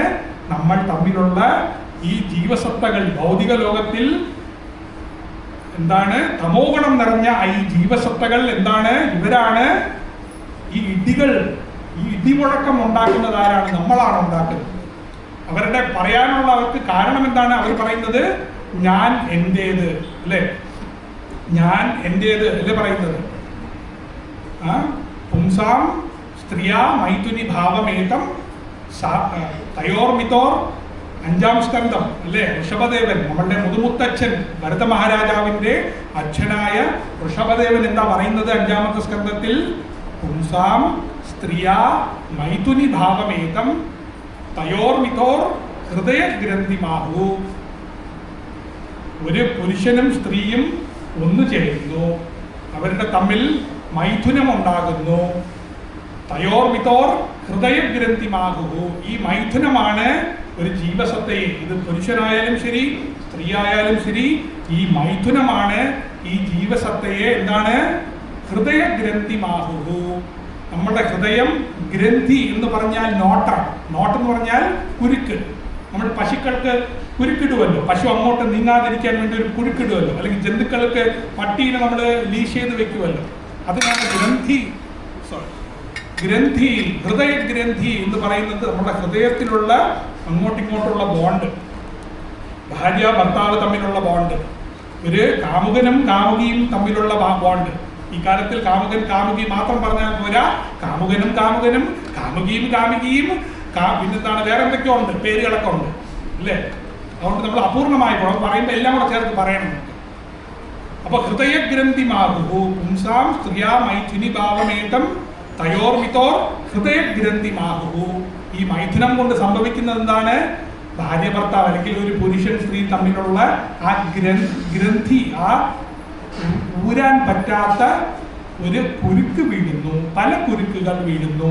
ആ കുരുക്കുകൾ എന്താണെന്നുള്ള അടുത്ത ലൈനിൽ പറയുന്നുണ്ട്. പുംസാം സ്ത്രീയാ മൈഥുനി ഭാവമേതം തയോർമിതോർ ഹൃദയഗ്രന്ഥിമാഹു ഗൃഹ ക്ഷേത്ര സുത ആപ്ത വിത്തൈർ ജനസ്യ മോഹോയം അഹം മമേതി. അഹം മമ, ഞാൻ എന്റേത് എന്ന് പറയുന്നത് എവിടെ നിന്നാണ് വരുന്നത്? അതിന്റെ വരിയായിട്ടാണ് ഈ ശ്ലോകം ഋഷഭദേവൻ നമുക്ക് പറഞ്ഞു കൊടുക്കുന്നത്. ആദ്യം മൈഥുനം ഉണ്ടാകുന്നു, പിന്നെ അവർ തമ്മിൽ ഈ മൈഥുനം കാരണം എന്താണ് ഉണ്ടാവുന്നത്? ഒരു ബന്ധം സ്ഥാപിക്കുന്നു. ആ ബന്ധം എന്താണ്? തീരാ കുരുക്കാണ്, ഭൗതിക ബന്ധമാണ്, അല്ലെ? പിന്നെന്താണ് ഈ മൈഥുനം കൊണ്ട് സ്ഥാപിക്കുന്നത്? എന്താണ് അടുത്ത കാര്യങ്ങൾ? അത് കോൺസിക്വൻസ് എന്താണ്? ഗൃഹ, ചേട്ടാ ഒന്ന് വീട് വാങ്ങിക്കണം, എടി നമ്മളൊന്ന് വീട് വാങ്ങിക്കാം, ഒരു ഫ്ലാറ്റ് വാങ്ങിക്കാം, അല്ലേ? ഗൃഹ. പിന്നെന്താണ്? ക്ഷേത്ര, എടി അവിടെ 4 ഏക്കർ സ്ഥലമുണ്ട്, കപ്പ കൃഷി ചെയ്യുക, ക്ഷേത്ര. അല്ലെങ്കിൽ വേറെന്താണ്? അപ്പുറത്ത് ഒരു ഫ്ലാറ്റ്, പുതിയ ഫ്ലാറ്റ് വന്നിട്ടുണ്ട്, നമുക്ക് ഒരു 1 ബെഡ്റൂം എടുക്കാം, അത് വാടകയ്ക്ക് വിടാം, ക്ഷേത്രം. സുത, എടി നമുക്ക് മക്കൾ വേണം, നമുക്ക് എന്താണ് വേണ്ടത്? എൻ്റെ അനിയന് മക്കളായി, എൻ്റെ ചേച്ചിക്ക് മക്കളായി, എനിക്ക് മക്കളായില്ല, എനിക്ക് മക്കൾ വേണം, അല്ലേ? ആണോ പെണ്ണോ ഏതെങ്കിലും ഒരാൾ. V2 hours 2 എന്നാണ് ബാക്കിൽ, ലോറിയുടെ ബാക്കിലൊക്കെ ഒട്ടിച്ചു വെച്ചിരിക്കുന്നത്. V2 hours 2 നമ്മൾ ഇരുവേര്, നമുക്ക് ഇരുവേര് അല്ലേ? ഗൃഹ, ക്ഷേത്ര, സുത. സുത എന്ന് പറഞ്ഞാൽ മക്കൾ. ആപ്ത പിന്നെന്താണ്? എടി ഞാൻ എൻ്റെ കൂട്ടുകാരനെ വീട്ടിൽ പോവാണേ അല്ലേ, ഞാൻ കൂട്ടുകാരനുമായിട്ട് ക്രിക്കറ്റ് കളിക്കാൻ പോവാണ്, അല്ലെങ്കിൽ കൂട്ടുകാരനുമായിട്ട് സിനിമയ്ക്ക് പോവാൻ പോവാണ്, അല്ലെങ്കിൽ എന്താണ് എൻ്റെ കസിനുമായിട്ട് ഞാൻ പോവാണ്, ഐസ്ക്രീം കടയിൽ പോയി ഒരു ഷാർജ കുടിക്കാൻ പോവാണ്. അതാണ് ആപ്തം എന്ന് പറയുന്നത്. അതായത് ബന്ധുക്കളും ബന്ധുമിത്രാദികളുമാണ് ആപ്തങ്ങൾ എന്ന് പറയുന്നത്. ഗൃഹ, ക്ഷേത്ര, സുത, ആപ്ത. അഞ്ചാമത്തത് എന്താണ്? വിത്തൈഹി, പണം വേണം അല്ലേ? എത്ര ബാലൻസ് ഉണ്ടടി ബാങ്കില്? ഈ മാസം ശമ്പളം വന്നോ? പെൻഷൻ വന്നോ? ഇല്ല. ശമ്പളം വന്നോ? ഇല്ല. 2 മാസം കിട്ടാനുണ്ട്. ശരി, പൈസ കുറഞ്ഞു, വാടക എങ്ങനെ കൊടുക്കും? ഇതൊക്കെയാണ് നമ്മുടെ ചിന്ത. ഇത് വേണ്ട എന്ന് പറയുന്നില്ല, പക്ഷെ നമ്മളെ കേന്ദ്രീകരിച്ചിട്ടുള്ള ഈ ചിന്ത പാടില്ല. ശ്രീകൃഷ്ണനെ കേന്ദ്രീകരിച്ചിട്ടുള്ള ചിന്തയാണ് വേണ്ടത് എന്നാണ് ഇവിടെ ഈ ശ്ലോകത്തിൽ ഋഷഭദേവൻ നമുക്ക് പറയുന്നത്. അപ്പൊ വീണ്ടും പറയാം, പുംസാം സ്ത്രീയ മൈഥുനി ഭാവം ഏതത് തയോർമിതോർ ഹൃദയഗ്രന്ഥിമാഹു ഗൃഹ ക്ഷേത്ര സുത. ഹരേ കൃഷ്ണ. ഗൃഹ ക്ഷേത്ര സുത ആപ്തവൃത്തൈ വിത്തൈ ജനസ്യ മോഹോയം അഹം മമേതി. ഇതെല്ലാം ഉണ്ടാവുമ്പോൾ എന്ത് തോന്നും? എടാ ഇത് എൻ്റെ വീടാണ്, നിനക്ക് എന്ത് ചങ്കൂറ്റുണ്ടാ നീ പറയാം എന്ന് പറഞ്ഞാൽ നമ്മള് അയൽക്കാരനോട് എന്തൊരു വടക്കുകൂടാൻ വേണ്ടി വരും. ഇത് എൻ്റെ വീടാണ്, നീ എൻ്റെ വീട്ടില് വെള്ളം എടുത്ത് കോരി ഒഴിച്ചു, എൻ്റെ വീട്ടില് ചവറി എടുത്ത് എറിഞ്ഞു, അത് എൻ്റെ വീടാണ് അല്ലേ? അഹം മമേതി, എൻ്റെ ഭാര്യയാണ്, എൻ്റെ ഭർത്താവാണ്, എൻ്റെ മക്കളാണ്, എൻ്റെ ബാങ്ക് ബാലൻസ് ആണ് അല്ലേ? ഇതുകൊണ്ട് എന്ത് സംഭവിക്കുന്നു? ഇടി എന്ന് പറയുന്ന ഈ കാർമേഘത്തിൽ ഉണ്ടാവുന്ന ഇടി എന്ന് പറയുന്നത് അഭിപ്രായ വ്യത്യാസങ്ങൾ ഉണ്ടാവുന്നത് എന്തുകൊണ്ടാണ്? അഹം മമേതി. ഈ അഹം മമേതി എങ്ങനെയാണോ ഉണ്ടാവുന്നത്? ഗൃഹ ക്ഷേത്ര സുത ആപ്തവൃത്ത ഇതൊക്കെ എങ്ങനെ ഉണ്ടാവുന്നു? തയോർത്തോർ ഹൃദയഗ്രന്ഥി ആഹു, പ്രണയം സംഭവിച്ചു, എന്താണ്? മൈഥുനം സംഭവിച്ചു. ഒരു പുരുഷനും സ്ത്രീയും അല്ലെങ്കിൽ ഇങ്ങോട്ട് നമ്മൾ ലൈനായി, കല്യാണം കഴിച്ചു, പ്രണയിച്ചു അല്ലേ? ഡിവോഴ്സായി, രണ്ടാം കെട്ടി, അത് പ്രണയിച്ചു, അതും വിട്ടു. ഇതൊക്കെയാണ് നമ്മുടെ ജീവിതത്തിൽ നടക്കുന്നത്. അപ്പോൾ ഈ ഇടിമുഴക്കം എന്ന് പറയുന്നത് ഈ ഭൗതിക ലോകത്തിൽ നമ്മളെ പോലുള്ള വ്യക്തികൾ അങ്ങോട്ടുള്ള അഭിപ്രായ വ്യത്യാസത്തിനെയാണ് ഈ ഇടി എന്ന് പറയുന്നത്. അപ്പൊ ഇതിലുള്ള പ്രത്യാശ എന്ന് പറയുന്നത് ഏക സാധനം എന്താണ്? മിന്നൽ എന്ന് പറയുന്നത് ആ ശാസ്ത്രം, ഭാഗവത ദീപിക എന്ന് പറയുന്ന ഈ ശാസ്ത്രം പ്രഭുപാദർ പാശ്ചാത്യ ദേശത്തിൽ പോകുന്നതിന് മുമ്പ് 1961 ജപ്പാനിൽ വെച്ച് ഒരു സമ്മേളനം നടക്കാൻ പോകുന്നു. അതിനുവേണ്ടി ഞാൻ ഒരു പുസ്തകം പ്രസിദ്ധീകരിക്കാൻ വേണ്ടി ഞാൻ എഴുതാൻ പോവുകയാണ്. ദശമസ്കന്ധത്തിൽ 20-ാം അധ്യായത്തിൽ ഞാനുള്ള ശ്ലോകങ്ങൾ, അത് പ്രകൃതി വർണ്ണനം അതിനെക്കുറിച്ചാണ് പറയുന്നത്. അത് ഞാൻ തത്വചിന്തമായ അചിന്യ വേദ അഭേദ തത്വം എന്ന് പറയുന്ന ചൈതന്യ മഹാപ്രഭുവിടെ സിദ്ധാന്തത്തിനെ സ്ഥാപിക്കുന്നതായി ഞാൻ വ്യാഖ്യാനം ചെയ്യാൻ പോകുന്നു എന്ന് പറഞ്ഞ് പ്രഭുപാദർ ഈ പുസ്തകം നമുക്ക് വേണ്ടി, നിങ്ങൾക്ക് വേണ്ടി, എല്ലാവർക്കും വേണ്ടിയും എഴുതി തന്നിട്ടുണ്ട്. ഇങ്ങനെ ഓരോ ആ ശരത് മാസത്തിൽ, ശരത് ഋതുവിൽ ഉണ്ടാകുന്ന ഓരോ പ്രകൃതി ചിത്രങ്ങൾ, അതിനെയാണ് തത്വചിന്തയായ അചിന്യ വേദ തത്വത്തിൽ പ്രഭുപാദർ നമുക്ക് വർണ്ണിച്ചു കൊടുക്കുന്നത്. അപ്പൊ എത്ര പേര് ഈ പുസ്തകം വാങ്ങിക്കും? എത്ര പേര് കോപ്പി വാങ്ങിക്കും? 100 രൂപയാണല്ലേ പ്രഭുപാദർ? 100 രൂപയാണ് ഇതിന് പുസ്തകത്തിന്റെ വില. നമ്മൾ ഇതിന്റെ ഒരു അംശം മാത്രമേ തൊട്ടിട്ടുള്ളൂ അല്ലേ? 1-ാമത്തെ ശ്ലോകത്തിൽ വ്യാഖ്യാനത്തിൽ പകുതി മാത്രമേ ആയിട്ടുള്ളൂ. ഇതിൽ എത്ര ശ്ലോകങ്ങളുണ്ട്? 48 ശ്ലോകമുണ്ട്. 20-ാമത്തെ അധ്യായത്തിൽ 48 49 ശ്ലോകങ്ങളുണ്ട്. 48 ശ്ലോകങ്ങൾക്ക് പ്രഭുപാദർ വ്യാഖ്യാനം ചെയ്തിട്ടുണ്ട്. ഭാഗവതം വരുന്നതിന് മുമ്പ്, ഭഗവത്ഗീത വരുന്നതിന് മുമ്പ് പ്രഭുപാദർ എഴുതിയ പുസ്തകമാണ് ഭാഗവത ദീപിക. എല്ലാവരും ഈ പുസ്തകം വാങ്ങിച്ച് ഇത് പഠിച്ച് നമ്മുടെ ജീവിതത്തിൽ ഇതൊരു ഭാഗമായി ഇതിൻ്റെ നിർദ്ദേശങ്ങൾ പാലിക്കുക. ഈ യുഗധർമ്മമായ ഹരിനാമ സങ്കീർത്തനമായും ഹരിനാമ ജപവുമായും നമ്മൾ ചെയ്യേണ്ടത് ഈ ഭാരതത്തിൽ ജനിച്ച ഓരോ ജീവസത്തയുടെയും മനുഷ്യജന്മത്തിൽ ജനിച്ച ഓരോ ജീവസത്യയുടെയും പരമമായ കടമയാണ് ഇത് എന്ന് ചൈതന്യ മഹാപ്രഭുവും പ്രഭുപാദരും നമ്മളുടെ ഗുരുമഹാരാജാവും എല്ലാവരും നമുക്ക് പറഞ്ഞു കൊടുത്തിട്ടുള്ളത്. എന്തെങ്കിലും സംശയം പറയാനുണ്ടോ?